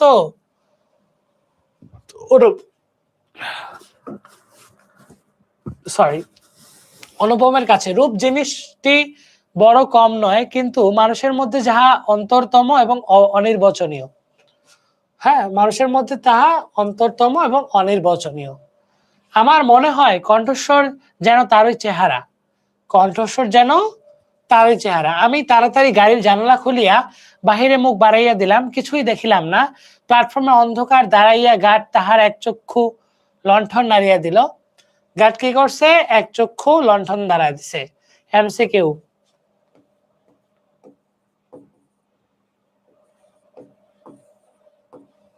আচ্ছা এমসিকিউ। গাড়ি চলিল, আমি জানালার কাছে বসিয়া রহিলাম। আমার চোখের সামনে কোনো মূর্তি ছিল না, কিন্তু হৃদয়ের মধ্যে আমি একটি হৃদয়ের রূপ দেখিতে লাগিলাম। সে যেন এই তারাময়ী রাত্রির মতো আবৃত করিয়া ধরে, কিন্তু তাহাকে ধরিতে পারা যায় না। ওগো সুর, অচেনা কণ্ঠের দূর, এক নিমেষে তুমি যে আমার চির পরিচয়ের আসনটির উপরে আসিয়া বসিয়াছ। কি আশ্চর্য পরিপূর্ণ তুমি, চঞ্চল কালের ক্ষুব্ধ হৃদয়ের উপরে ফুলটির মতো ফুটিয়াছ, অথচ তার ঢেউ লাগিয়া একটি গাড়িও টলে নাই, অপরিমেয় কোমলতায় এতটুকু দাগ পড়ে নাই। মানে ও এখানে আসলে মানে ভাবতেছে মেয়েটার গলা শোনার পরে। যাই হোক, গাড়ি লোহার মৃদঙ্গে তাল দিতে দিতে চলিল। আমি মনের মধ্যে শুনিতে শুনিতে চলিলাম, তাহার একটি মাত্র ধোয়া গাড়িতে জায়গা আছে।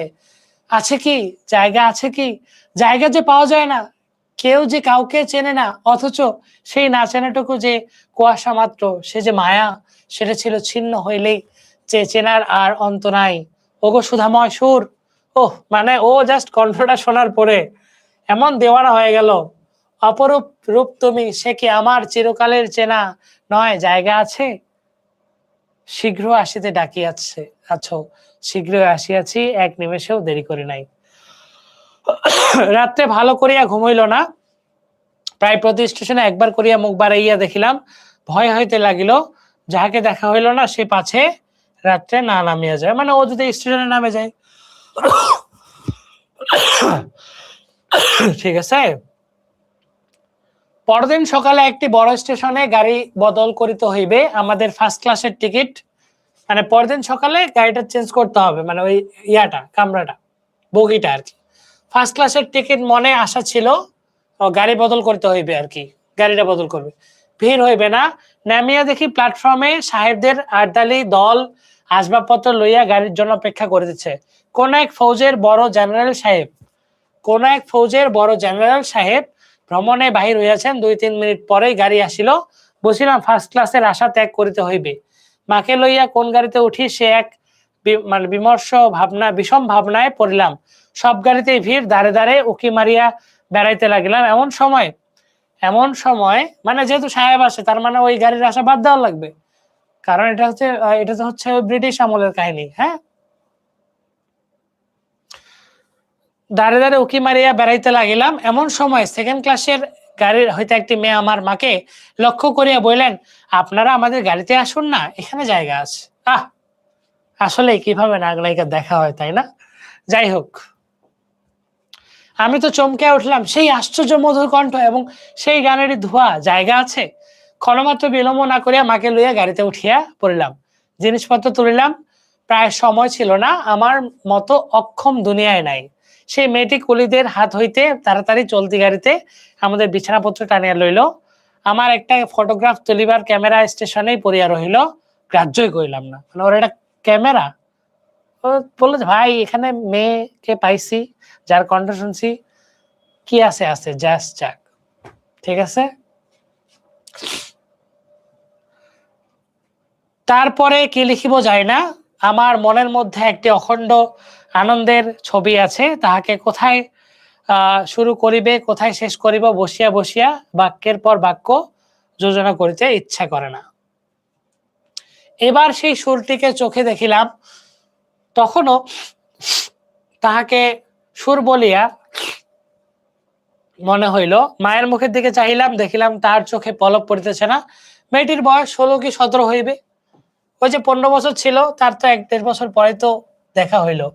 মেয়েটির বয়স 16 কি 17 হইবে, কিন্তু নবযৌবন ইহার দেহ মনে কোথাও যেন একটু ভার চাপাইয়া দেয় না। ইহার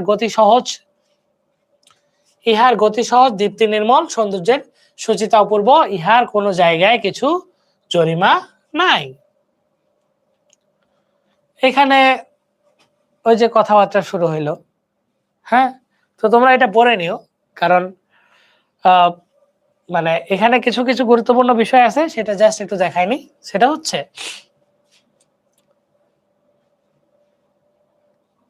দেখো, সে নিজের চারদিকে সকলের চেয়ে অধিক রজনীগন্ধার শুভ্র মঞ্জু, মানে এর প্রশংসা করতেছে। ছেলে মানুষের মানে বাচ্চাদের সাথে সে হচ্ছে দুষ্টামির মতো কাজ করতেছে, তো এগুলা সে হচ্ছে ওই বর্ণনা দিচ্ছিল। মানে অনুপম দেখতেছে যে মেয়েটা কি কি করতেছে, এগুলা এখানে বলছে, তোমরা এটা পড়ে নিও। এই গল্প নিশ্চয়ই তার 20-25 বার শুনিয়েছে, মানে ওই যে বারবার শুনেছে বাচ্চাগুলাকে বা যার ওর সাথে ছিল। মেয়েদের কেন যে এত আগ্রহ তাহা বুঝিলাম। সেই সুধা কণ্ঠের সোনার কাঠিতে সকল কথা যে শোনা হইয়া ওঠে। মেয়েটির সমস্ত শরীর মন যে একেবারে প্রাণে ভরা।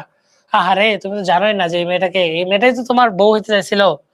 তাই মেয়েরা যখন তার মুখে গল্প আকাশ দিয়ে বেষ্টন করে আছে, তো এটা শুনিও নিও।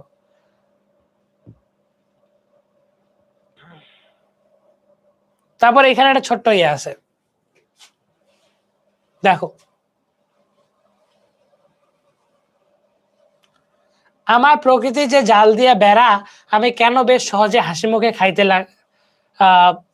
মুখে মেয়েটির এই চানা একমুঠ চাহিয়া লইতে পারিলাম না।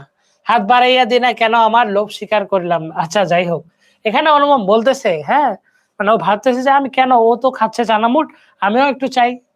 বুঝতে পারছো, এটাই কথা বলছে। কি খাচ্ছিল? চানামুট খাচ্ছিল। এটা তোমরা মনে রাখতে পারো, এই যে চানা এক মুঠ। মা ভালো লাগা এবং মন্দ লাগার মধ্যে দমনা হইয়াছিলেন। গাড়িতে আমি পুরুষ মানুষ, তবু ইহার কিছুমাত্র সংকোচ নাই। বিশেষত এমন লোভীর মতো খাইতেছে। কিসের মতো খাচ্ছিল? লোভীর মতো। মানে অনুপমের মা ভাবতেছে, আল্লাহ, মেয়েটা কেমন, আমার ছেলে একটা আছে যুবক মানুষ, তবু ওই মেয়েটা নির্লজ্জের মতো খাইতে আছে। সেটা ঠিক তার পছন্দ হইতেছিল না, অথচ ইহাকে বেহায়া বলিয়াও তার ভ্রম হয় নাই। মানে মা ভাবতেছে এটা তো বেহায়াও না, মানে কনফিউজড। তার মনে হইল এম এর বয়স হইয়াছে কিন্তু শিক্ষা হয় না, এম এর বয়স হইয়াছে কিন্তু শিক্ষা হয় না। মা হঠাৎ করেও কারোর সঙ্গে আলাপ করতে পারে না, মানুষের সঙ্গে দূরে দূরে থাকাই তার অভ্যাস। এম এটির পরিচয় লইতে তার খুব ইচ্ছা, কিন্তু স্বাভাবিক বাধা কাটিয়ে উঠতে পারেছে। এমন সময় গাড়ি একটা বড় স্টেশনে আসিয়া থামিল। সেই জেনারেল সাহেবরা একদল অনুষঙ্গে স্টেশন হইতে উঠিবার উদ্যোগ করিতেছে। গাড়িতে কোথাও জায়গা নাই, বারবার আমাদের গাড়ির সামনে দিয়া তারা ঘুরিয়া গেল। মা তো ভয়ে আড়ষ্ট, আমিও। মানে দেখো, মানে ওই বিদেশি গুলা আসে, বিলাতি বাবুগুলা, আর ওরা টেনশনে থাকে ভাই এবার মনে এই বগি থেকেও নামায় দিবে। যাই হোক, গাড়ি ছাড়িবার অল্পকাল পূর্বে একজন দেশি রেলওয়ে কর্মচারীর নাম লেখা দুইখানা টিকিট গাড়ির দুই বেঞ্চে শিওরের কাছে লটকাইয়া দিয়ে আমাকে বইল, এই গাড়ির এই দুই বেঞ্চ আগে হইতেই দুই সাহেবের রিজার্ভ করিয়াছেন, আপনাদিগকে অন্য গাড়িতে যাইতে হইবে। আমি তো তাড়াতাড়ি ব্যস্ত হইয়া দাঁড়াইয়া উঠিলাম। মেয়েটি হিন্দিতে বলল, না আমরা গাড়ি ছাড়িব না। সেই লোকটি রোগ করিয়া বলল, না ছাড়িয়া উপায় নাই। কিন্তু মেয়েটির চলুনসু ভাব কোনো লক্ষণ না দেখিয়া সে নামে আগে ইংরেজি স্টেশনে মাস্টারকে ডাকে আনিল। সে আসিয়া আমাকে বইল, আমি দুঃখিত, কিন্তু শুনিয়া আমি কুলি কুলি করিয়া ডাক ছাড়িতে লাগিলাম। মেয়েটি উঠিয়া দুই চক্ষে অগ্নি বর্ষণ করে বলল, না আপনি যাইতে পারিবেন না, যেমনে আসেন ওভাবে বসে থাকেন। মানে আমাদের অনুপম তো আগে থেকে এই ল্যাদ পেতা, কিন্তু মেয়ে মানে আমাদের নায়িকা ও বলছে না আমরা এখান থেকে যাব না, ঠিক আছে বলে সে দ্বারের কাছে দাঁড়াইয়া স্টেশন মাস্টারকে ইংরেজিতে ভাষায় বইল, এই গাড়ি আগে হইতে রিজার্ভ করা এ কথা মিথ্যা কথা বলিয়া নাম লেখা টিকিটটি খুলিয়া প্ল্যাটফর্মে ছুড়িয়া ফেলিয়া দিল। মানে একদম হ্যাডম দেখাইছে। যাই হোক, ভেরি গুড, সাবাস, প্রাউড অফ ইউ। ইতিমধ্যে আড্ডালি সমেত ইউনিফর্ম পরা সাহেবের দ্বারের কাছে আসিয়া দাঁড়িয়ে আছে। গাড়িতে সে তার আসবো না আগে আসবাব উঠাইবার জন্য আড্ডালিকে প্রথমে ইশারা করিয়াছিল, পরে মেয়েটির মুখের দিকে তাকে তার কথা শুনিয়া ভাব দেখিয়া স্টেশন মাস্টারকে স্পর্শ করিল এবং বলল যে ভাই এই মেয়ের সাথে লাগিও না, একটু চাপো। হ্যাঁ,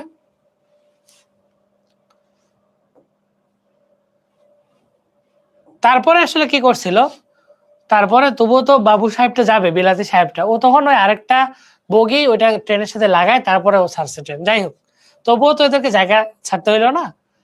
কানপুরে গাড়ি আসিয়া থামিল। কোথায়? কানপুরে কে থাকে জানি? হরিশ।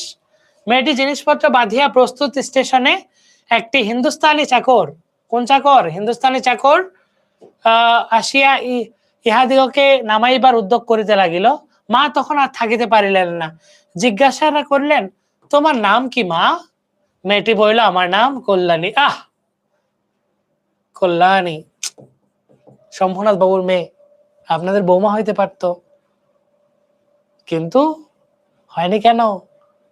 আপনার মামার জন্য অনুপম সাহেব। যাই হোক, মেয়েটির মা বলল, আমার নাম কল্যাণী।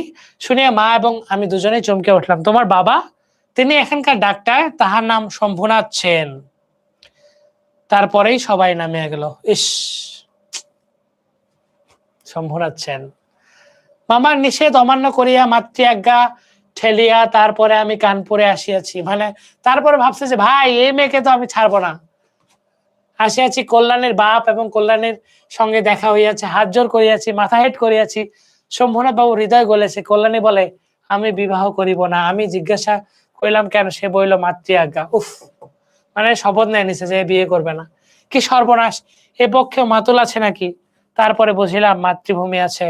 সেই বিবাহ ভাঙার পর হইতেই কল্যাণী মেয়েদের শিক্ষায় ব্রত গ্রহণ করিয়াছে। শম্ভুনাথ বাবু মন গলছে। পরে যখন দেখছে ভাই মেয়ে এত সুন্দর, অনুপম আসছিল, যে রিকোয়েস্ট করছিল শ্বশুর আপনার মেয়েকে দেন, শম্ভুনাথ বাবুর মন গলছে, মেয়ে তো বিয়ে দেওয়া উচিত। কিন্তু আমাদের কল্যাণী বিয়ে করেনি। কিন্তু আমি আশা ছাড়িতে পারিলাম না। সেই সুরটি যেন আমার হৃদয়ের মধ্যে আজও বাজিতেছে। সে যেন কোনো উপারে বাসিয়া আমার সংসারের বাহির হইতে আসিল, সমস্ত সংসার বাহির ডাক দিল। আর সেই যে রাত্রির অন্ধকারের মধ্যে আমার কানে আসিয়াছিল, জায়গা আছে। সে যে আমায় চিরজীবনের গানের ধোঁয়া হইয়া রহিল। তখন আমার বয়স ছিল 23, এখন হইয়াছে 27। তাহলে 23 বছর বয়স ছিল অনুপমের তখন। অনুপম যখন বিয়ের কথা হয়, 15 ছিল কল্যাণীর। 15 ছিল কার? 15 ছিল কার বলতো? কল্যাণীর। 15 ছিল কল্যাণীর বয়স, এখন হইয়াছে 27। এখন 27 বছর হয়ে গেছে, মানে যখন লিখতেছে। এখানে এখনো আসি ছাড়ে নাই, কিন্তু মাতুলকে ছাড়িয়াছি, নিতান্ত এক ছেলে বলিয়া মা আমাকে ছাড়িতে পারেন নাই। মানে আসলে এই যে মামার যেই মানে একদম চাপের জীবন, বললে সব ছাড়া দিয়ে বলছে না আমাকে বিয়ে করতে হবে, মেয়ের পিছনে ছিল। যাই হোক, তোমরা মনে করিতেছ আমি বিবাহের আশা করি না, কোনো কালেই না। আমার মনে আছে কেবল সেই এক রাত্রির অজানা কণ্ঠের মধুর সুরের আশা। জায়গা আছে নিশ্চয়ই, আছে, নইলে দাঁড়াবো কোথায়? তাই বছরের পর বছর যায়, আমি এখানেই আছি। দেখা হয়, সেই কণ্ঠ শুনি, যখন সুবিধা পাই কিছু তার কাজ করিয়া দিই, আর মনে মনে বলি এই তো জায়গা পাইয়াছি। ওগো অপরিচিতা, তোমার পরিচয় শেষ হইল না, শেষ হইবে না, কিন্তু ভাগ্য আমার ভালো, এই তো আমি জায়গা পাইয়াছি। মানে কাহিনী হয়েছে, মেয়েটাকে দেখার পরে ট্রেনের, ও ওর বাসার লোকজন সব বলছে আপনাদের সাথে আমি নাই, ও আমাকে বিয়ে না করুক তবুও ওর আশেপাশে থাকবো, আমি কাজ টাজ করে দিব, এভাবে আমার জীবন চলবে। এটাই গল্প, এটাই গল্প, শেষ। এটাই সেই গল্প।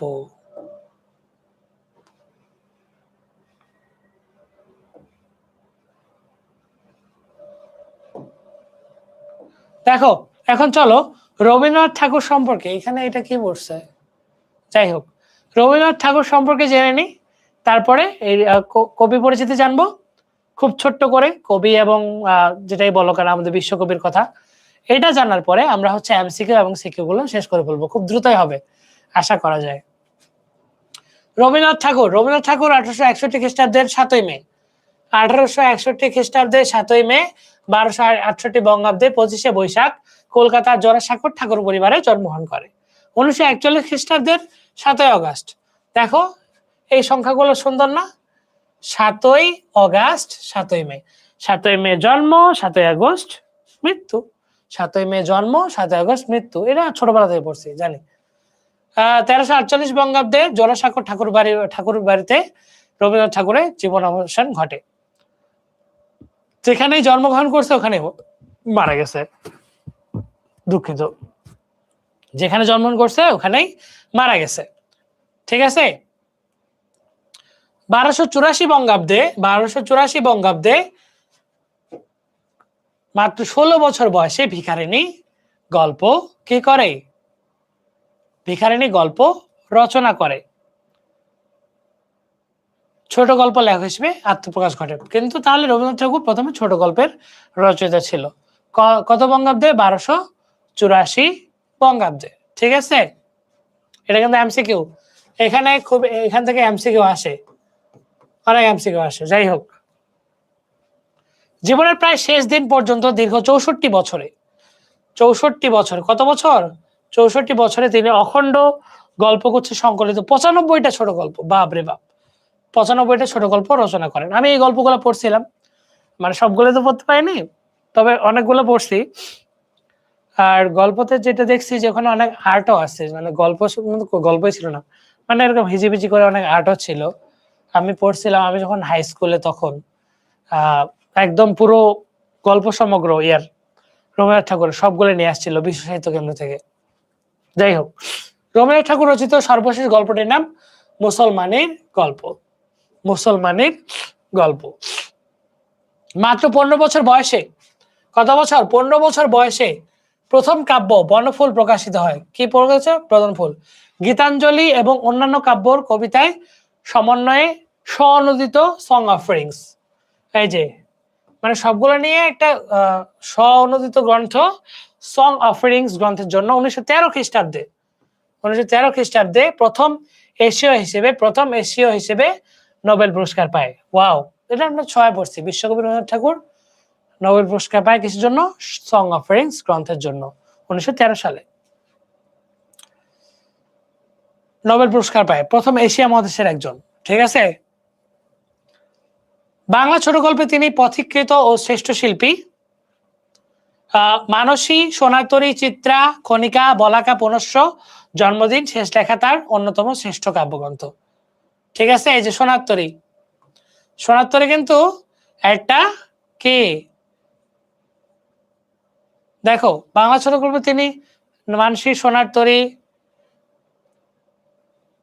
একটা কাব্যগ্রন্থ, আর সোনাতরী কাব্যগ্রন্থের সোনাতরী একটা কবিতা। ঠিক আছে। চলো এমসিকিউ চলে আসলাম, এগুলো ঝটপট করে ফেলবো। ঠিক আছে, বেশি সময় নিব না। ওগো তুমি কোথা যাও কোন বিদেশে, এখানে তুমি কে? এখানে তুমি কে? এখানে তুমি হচ্ছে মাঝি, কৃষক মাঝিকে বলছে ওগো তুমি কোথা যাও কোন বিদেশে। তাহলে একের ক। তারপরে কবি ছোট ক্ষেত বলতে কি বোঝাতে চেয়েছেন? আমি যে বললাম যে এই কবিতাটা কিন্তু হচ্ছে জীবনের, মানে তোমার জীবনের পার্সপেক্টিভে। তো ছোট ক্ষেত বলতে এখানে মানুষের জীবন পরিধির কথা বলা হয়েছে। রবীন্দ্রনাথ ঠাকুরের প্রথম কাব্যগ্রন্থের নাম কি? একটু আগে আমরা বললাম বনফুল। সোনার কবিতার বর্ণনার মতে বর্ষা কখন এলো? বর্ষা কখন আসছে বলো তো? ধান কাটতে কাটতে। ওই যে পড়াইলাম এমসিকিউ, মনে আছে? ধান কাটতে কাটতে। তারপরে ধান কাটা হলো সারা চরণটির মাধ্যমে কোন ভাব প্রকাশ পেয়েছে? ধান কাটা হলো সারা, ধান কাটা হচ্ছে কি? কর্মের পরিণতি। ওই যে বললাম ধান কাটা শেষ মানে পরিণতি। ঠিক আছে। ঠিক আছে। এই পারিতে ছোট ক্ষেত আমি একেলা, এই চরণটিতে আমি বলতে প্রতীকী অর্থে, এখানে বুঝো প্রতীকী অর্থে কি বোঝানো হয়েছে? কবিতায় আছে কৃষক মাঝির কথা, তো অনেকেই এখানে কনফিউজ হয়ে যায় যে কি দিবে, কৃষক দিবে না কবি দিবে। এখানে তো বলছে আমি একলা বসে আছি, মানে কৃষক বসেছিল, কিন্তু এটা যখন প্রতীকী অর্থ হবে তখন হবে কবি। বোঝা গেছে? Very good. সোনার তরী কবিতায় কুলে একা কে বসে আছে? কুলে একা কে বসে আছে? কৃষক। ঠিক আছে। থরে বিথরে মানে কি? সুবিন্যস্ত করে, সুবিন্যস্ত করে। সোনার ধান নিয়ে তরি কোথায় চলে যায়? সোনার তরি নিয়ে ধান কোথায় চলে গেছে? অজানা দেশে। নদী দিও না আরো ভুল করে। ঠিক আছে। সোনার তরি কবিতার শূন্য নদীর তীরে কে একা পড়ে থাকলো? শূন্য নদীতে কে একা পড়েছিল বলতো? কৃষক। খুবই সহজ আসলে, যেভাবে তোমাদের পড়াইছি এমসিকিউ সিকিউ এগুলো কখনোই ভুলবা না। চলো এখন সিকিউ দেখে নি কিছু, আমি জাস্ট কিছু দেখাই দিচ্ছি তোমাদেরকে। হ্যাঁ, মানে তোমাদের একটা আইডিয়া দিই, সৃজনশীল যেহেতু গুরুত্বপূর্ণ। লেপ তলস্তয় 3.5 হাত জমি, গল্পের নায়ক পাখম লোভী প্রকৃতির, পাশের দেশে দিন প্রতি জমির দাম 100 রুবল শুনে অধিক। ওই যে এটা পড়ছিলাম, এটা মনে হয় আমরা হচ্ছে হাই স্কুলে পড়ছিলাম। দিন প্রতি জমির দাম, আনন্দ পাঠে মনে হয়, আনন্দ পাঠে। হ্যাঁ, জমির দাম 100 রুবল শুনে অধিক জমি পাওয়ার লোভে সে সেখানে ছুটে যায় এবং জমি কেনে। একদিনে যতটুকু জমি সে ঘুরে আসতে পারবে ততটুকু জমির মালিকানা পাবে সে। এমন আকর্ষণের প্রস্তাব লালায়িত হয়ে শারীরিক ক্লান্তি গুরুত্ব না দিয়ে বেশি জমি পাওয়ার লোভে সারাদিন সে দৌড়ায়, পরিণতিতে মৃত্যু হয়। ওই যে দৌড়াইছিল অনেক, মনে আছে? যাই হোক, মহাকালের স্রোতে কি টিকে থাকে? মহাকালের স্রোতে কি টিকে থাকে বলতো? মাঝে চলে যাওয়ার সময়। এগুলা তোমরা উত্তর দিবা। ঠিক আছে, আমি জাস্ট তোমাদেরকে বলে দিলাম এটা আসলে কি। এটা হচ্ছে ওই জীবনের পার্সপেক্টিভে বুঝেছে। মানে কি একটু বলে দিই, প্রথমে বলছিলাম না তোমার জীবনের যে কর্মফল সেটাই পৃথিবীতে থাকবে। হ্যাঁ, তুমি থাকবা না। রবীন্দ্রনাথ ঠাকুরের কবিতা আমরা পড়ছি, কিন্তু উনি কি আছে? নাই। মহাকালের সাথে কে থেকে থাকে? ক্ষয় নাম্বার, মাঝি চলে যাওয়ার সময় কোন দিকে তাকায়নি কেন? কোন দিকে তাকায়নি কেন ব্যাখ্যা করো। মাঝি চলে যাওয়ার সময় কোন দিকে তাকায়নি? হ্যাঁ, কৃষক চুপ করে বসে আছে। হ্যাঁ, উদ্দীপকের সোনার তরী কবিতার কোন দিকটি ফুটে উঠেছে? এখানে কোন দিকটা ফুটে উঠছে বলতো? যে মানুষ পৃথিবীতে এসে মানে ওই যে পরকাল আর মৃত্যুর পরের কথা ভুলে গিয়ে খালি ইয়ে করে, মানে কাজ করতে থাকে, এটা ইয়ে করে, সব ভাবে যে নিজের সম্পদ। কিন্তু ভাই, এগুলো তো নিজের সম্পদ না।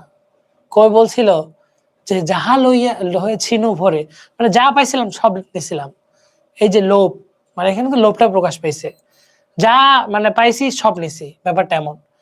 হ্যাঁ, উদ্দীপকটি সোনার তরী কবিতার মূল ভাবকে কতটা প্রতিফলিত করতে পেরেছে? কতটা প্রতিফলিত করতে পেরেছে? কিছু অংশ এখানে প্রতিফলিত হয়েছে। এগুলো যখন লিখবা তখন সুন্দর করে গোছায় লিখবা। আমি জাস্ট মূল ভাবটা বলে দিলাম, বুঝতে পারছো? Very good. তারপরে আরেকটা দেখি, শক্তি চট্টোপাধ্যায়ের কবিতায় আমি কিন্তু তোমাদেরকে সৃজনশীল গুলোর ভাবটা ধরা দিচ্ছি, উত্তর এগুলো দিব না আমি। হ্যাঁ, দু একটা হয়তো উত্তর আমি লিখেও দিছি, বাট তোমাকে বুঝতে হবে যে তোমাকে যে আমি এতক্ষণ ধরে পড়ালাম, তুমি যদি আসলেই ক্লাসটা করে থাকো তাহলে। শক্তি চট্টোপাধ্যায়ের কবিতায় ভারতীয় ভাববাদী দর্শন অবলীলায় জায়গা করে নিয়েছে। তিনি মৃত্যু চিন্তায় ডুবে যেতে যেতে কিছু একটা আঁকড়ে ধরে বাঁচতে চান, কিন্তু আধুনিক বিশ্বে মানুষ বৈজ্ঞানিক চিন্তায় কাজে লাগিয়ে মৃত্যুর সামনে বাধা দেওয়ার সচেষ্টা করে ব্যর্থ হয়েছেন। বিজ্ঞান মেনে নিয়েছে মৃত্যু অনিবার্য। খুব কঠিন কথা। বিজ্ঞান মেনে নিয়েছে মৃত্যু এবং অবশ্যম্বী সত্য, মৃত্যুকে প্রতিরোধের কোনো উপায় নেই। মহাকালের চন্দন স্রোতে কি টিকে থাকে? আবার সেম প্রশ্ন। কবিতায় একখানি ছোট ক্ষেত বলতে কি, যে একখানি ছোট ক্ষেত মানে কি?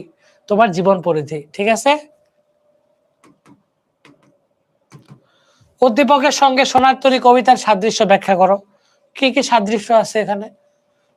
ওই যে জীবন পরিধি, কৃষক ফসল ফলাইলো, সোনার তরীতে সব উঠাই দিল, মাঝিকে বললো যে আমাকেও নাও, কিন্তু মাঝি বললো না, তোমাকে নেওয়া যাবে না, তোমার জীবন শেষ, ঝড় বৃষ্টি আসছে, তুমি একসময় মৃত্যুবরণ করবা।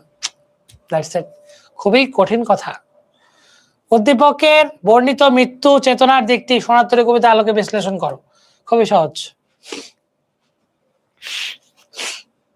এটার উত্তর দেওয়ার চেষ্টা করছি, একটু ছোট্ট করে দেখো। মাদার তেরেসার অকৃত্রিম মাতৃস্নেহের আধার ছিলেন। আলবেনিয়ার বংশোদ্ভূত হয়েও তিনি তার কাজের জন্য সারা পৃথিবীতে স্মরণীয় হয়ে আছেন। 1950 সালে তিনি কলকাতার মিশনারিজ অব চ্যারিটি নামে একটি সেবা প্রতিষ্ঠান প্রতিষ্ঠা করেন। পরবর্তীকালে এই চ্যারিটি হোম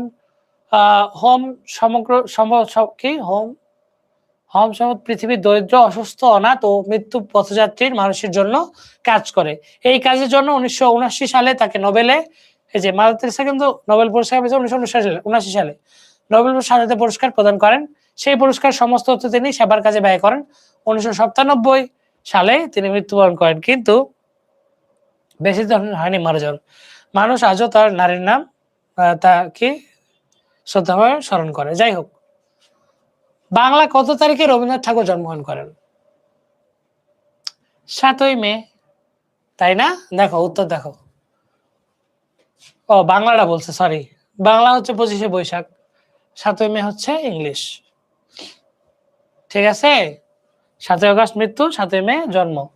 বাংলা কত সালে? তাহলে 25শে বৈশাখ। বাঁকা জল বলতে কবি কি বুঝিয়েছে? চলো বাঁকা জল বলতে কবি কি বুঝিয়েছে দেখে নি।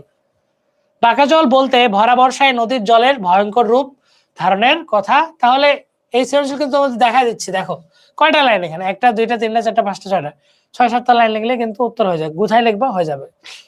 বাঁকা জল বলতে ভরা বর্ষায়, এগুলো প্যারা প্যারা করে লিখতে পারো, 2টা প্যারা দিবা তাহলে ভালো হবে। বাঁকা জল বলতে ভরা বর্ষায় নদীর জলের ভয়ঙ্কর রূপ ধারণের বিষয়টিকে বোঝানো হয়েছে। কবিতায় এক নিঃসঙ্গ কৃষক সোনার ধান কেটে নদীর তীরবর্তী খেতে অপেক্ষমান, আকাশে ঘন মেঘের গর্জন, বর্ষার ভরা নদীর ক্ষুরধার স্রোতের সাথে এর জলও বাঁকা হয়ে খেলা করছে। আলটিমেটলি এগুলো তোমরা একটু পড়ে নিবা, কারণ তোমাদেরকে আমি বুঝাই দিচ্ছি। স্লাইডটা তো দিব, যারা তোমরা মডারেটর থাকবে তোমরা স্লাইডটা পারলে স্টুডেন্টদের দিয়ে দিবা। স্লাইড আমি দিয়ে দিব, একটু দেখে নিবা, ঠিক আছে? তারপর প্রশ্ন কি ছিল, সোনার তরী কবিতার কোন বিষয়টি মাদার তেরেসার জীবনের সঙ্গে, এখানে কিন্তু দেখো গ ঘতে কোন প্রশ্নগুলো আসছে, মিল কতটা, সাদৃশ্যপূর্ণ কি, এগুলোই, ঠিক আছে? মাদার তেরেসার জীবনের পরিণতি সোনার তরী কবিতার মূল উপজীব্য।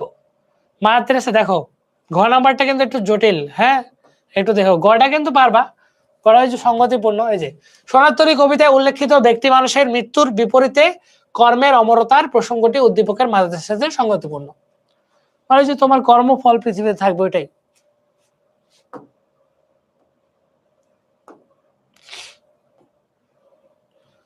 মাদার তেরেসার জীবনের পরিণতি তথা মৃত্যু এবং তার সুকৃতিময় কর্মের টিকে থাকার দিকটি সোনার তৈরি কবিতার সাথে ভাবসত্যকেই প্রমাণ করে, ঠিক আছে?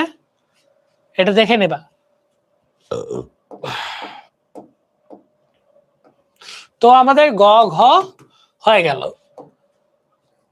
তোমাদের স্লাইড দিয়ে দিব, এগুলো সুন্দর করে দেখে নিবা একবার, তাহলে স্ট্রাকচার কেমন হবে সিকিউর খুব ইজিলি বুঝতে পারবা।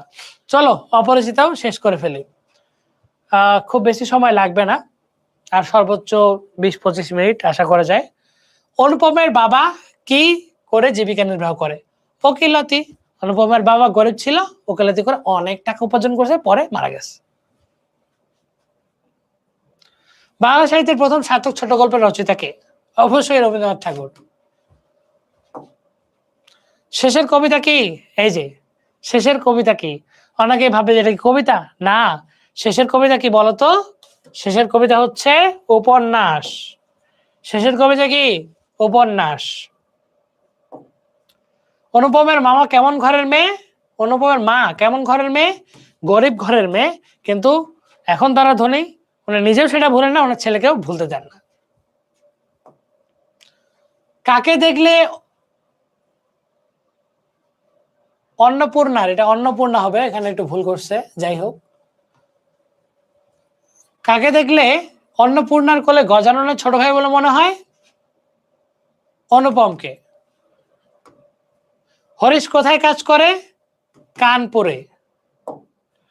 অপরিচিত গল্পে অনুপম এই অবকাশ বলতে কোন সময়কে বুঝাইছে?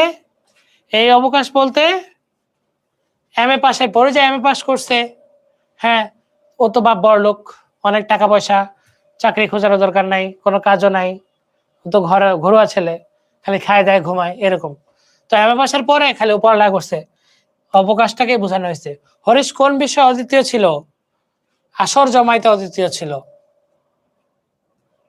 পশ্চিমে মেয়ের বাবা কি অবস্থায় ছিল? গরিব গৃহস্থের মতো। এদের আগে অনেক টাকা ছিল কিন্তু এখন নাই। পশ্চিমে মেয়ের বাবা কেমন ছিল? গরিব গৃহস্থদের মতো। শম্ভুনাথ বাবু ডাক্তার কিন্তু। বিয়ে উপলক্ষে কন্যা পক্ষকে কোথায় আসতে হলো? কোথায় আসতে হলো? কলকাতায়। অপরিচিত গল্পের কন্যার পিতার বয়স কত? 40-এর কিছু এপার ওপার, ঠিক আছে, হয়ে গেছে। সৃজনশীল প্রশ্ন, এমসিকিউ পারবা, মানে যতগুলা যেভাবে পড়াইছি আজীবন আর ভুলার কথা না, ঠিক আছে? এমসিকিউ দেখিবা, চলো। মা মরা ছোট মেয়ে লাবণী আজ শ্বশুর বাড়ি যাবে, সুখে থাকবে, এই আশায় দরিদ্র কৃষক লতিফ মিয়া আবাদের সামান্য জমিটুকু বন্ধক রেখে পণ্যের টাকা জোগাড় করলেন, কিন্তু তাতেও কিছু টাকার ঘাটতি রয়ে গেল। এদিকে বর পারভেজের বাবা হারুন মিয়ার এক কথা সম্পূর্ণ টাকা না পেলে তিনি ছেলেকে নিয়ে চলে যাবে। বিষয়টি পারভেজের কানে গেলে সে বাপকে সাফ জানিয়ে দিল সে দরদাম বা কোনো কেনাবেচার পণ্য নয়, সে একজন মানুষকে জীবন সঙ্গী করতে এসেছে, অপমান করতে নয়। ফিরতে হলে লাবণীকে সঙ্গে নিয়ে ফিরবে। সাবাস Parvez, proud of you. Shambhunath শেখরের হাতে কি পরখ করতে দিয়েছিল? ইয়ারিং। বাংলাদেশের মধ্যে আমি একমাত্র পুরুষ যাকে কন্যার বাপ বিবাহ আসরিতে, ওই যে বললাম ওইটুকু, ওই যে কেন দিছিল, মানে তখনকার সময় তো পুরুষদের অনেক দাম ছিল, হ্যাঁ, তো মানে ব্যাপারটা এমন যে ওই সময় বলে যাও, তোমার দরকার নাই বাবা। যাই হোক, অনুপম ও পারভেজের চারিত্রিক বৈশিষ্ট্যের বিপরীত ব্যাখ্যা হলো অনুপম হচ্ছে একটা ঘোড়ার ডিম, মেরুদণ্ডহীন ছেলে, আর পারভেজ এখানে অনেক শক্তিশালী। পারভেজ বলছে না, আমি হচ্ছে এখানে বিয়ে করতে আসছি, জীবন সঙ্গী করতে, আমি অপমান করবো না। আর এদিকে আমাদের অনুপম মামা যেটা বলবে সেটাই ধাপ করে বের করে দিচ্ছে। যাই হোক, অনুপমের মামা ও হারুন মিয়ার মতে মানুষের কারণে আজও কল্যাণী লাবণের অপমানের শিকার হয়। এখানে অনুপমের মামা এবং ওই যে পারভেজের মানে হারুন মিয়া, এই দুজনে হচ্ছে বদলোক। এরা যৌতুক চায়, হ্যান ত্যান চায়, এগুলো করেই এদের মানে এর জন্য এরা অপমানিত হয়। ওই যে ইয়ারিং বললাম, উক্তিটি দ্বারা যৌতুক নিয়ে অবমাননাকর পরিস্থিতি সৃষ্টি করায় কন্যা সম্প্রদানের পিতার অসম্মতির মধ্য দিয়ে কথক অনুপমের অপমানের বিষয়টিকে বোঝানো হয়েছে। এগুলো পড়ে নিবা, এগুলো খুব সুন্দর করে প্রত্যেকটা দিয়ে দিছি।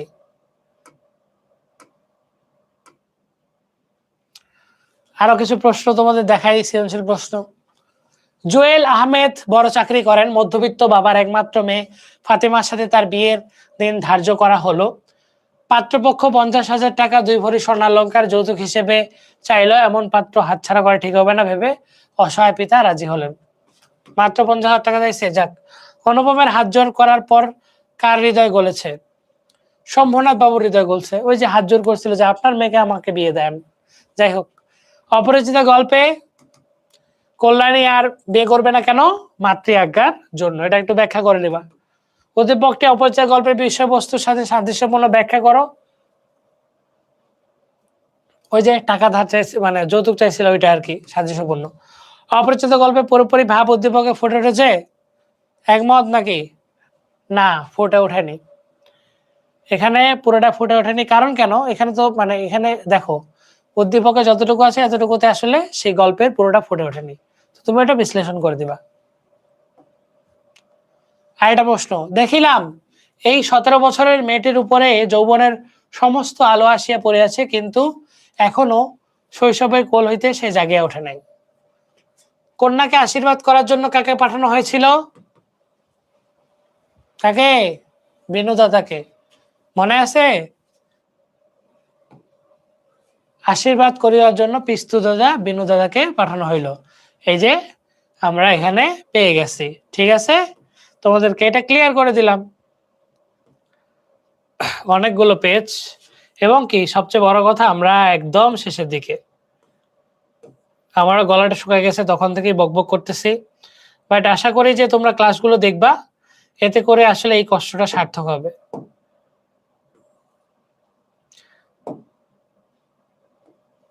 তো বিনু দাদা গেছিল, ঠিক আছে। শেখরাকে বিয়ে বাড়িতে কেন আনা হয়েছিল ব্যাখ্যা করো। ওই শেখরাকে কেন আনছিল? ওই যে এটা পরীক্ষা করার জন্য যে এটা কি মানে মানে আসলে এগুলো শোনাগুলো আসলে নকল, ঠিক আছে। উদ্দীপকের বয়সের বিষয়টি অপরিচিত গল্পের কল্যাণীর ক্ষেত্রে কতটুকু প্রযোজ্য হয়েছে? মানে কল্যাণীর দেখো, কল্যাণীও যে ওই ট্রেনের মধ্যে একটু বাচ্চামি করতেছিল, 16-17 বছর বয়স, ওইটা এখানে বোঝানো হয়েছে। ঠিক আছে, এখনো কৈশোরকে কোল হইতে সে জাগিয়া উঠে নাই। কল্যাণীর আলোকে বিশ্লেষণ করো। ওই যে কল্যাণী সবাইকে, মেয়েগুলাকে, ওর আশেপাশে মেয়েগুলো গল্প শোনাচ্ছিল, হি করে হাসতেছিল, নির্লজ্জের মতো চানামুট খাচ্ছিল, তো এইগুলাই বলা হয়েছে। গল্প তোমরা জানছো, এই হচ্ছে কথা। আর আরেকটা ছোট্ট কথা, এই ক্লাসটা হচ্ছে বেশি না, মাত্র 1 ঘন্টার কিছু সময় বেশি। তো এই 1 ঘন্টার কিছু বেশি আমি যে এতক্ষণ ধরে কথাবার্তা বললাম, আশা করি প্রত্যেকে ক্লাসটা করবা। ক্লাসটা করা উচিত। আমি তোমাদেরকে, বিশ্বাস করো, এই অপরিচিতা এবং সনাতনী তোমরা আর কখনো ভুলবো না, তোমরা যদি এই ক্লাসটা মনোযোগ দিয়ে করো। আর একটা কথা, যে আমাদের মোটিভেশন তো থাকে না। আমরা যারা স্টুডেন্টরা আছি, আমরা মানে ইউটিউবে দেখি, মোটিভেশন খুঁজি, তারপর হচ্ছে অনেককে জিজ্ঞেস করি যে ভাই মোটিভেট হচ্ছে না। তোমার মোটিভেশন তোমার বাবা মায়ের কাছে। যদি শেষ অবধি ক্লাসটা করে থাকো, তোমার জন্য অনেক অনেক ভালোবাসা। এটা আমার একটা কথা। মা বাবার কথা ভাবো, তাদের ভবিষ্যৎ কিভাবে দেখতে চাও। পৃথিবীর সবচেয়ে বড় প্রশ্নটা, তোমার আব্বু আম্মা এখন কষ্ট করতেছে, আমাদের বাংলাদেশের সবাই তো বেশিরভাগ নিম্ন মধ্যবিত্ত।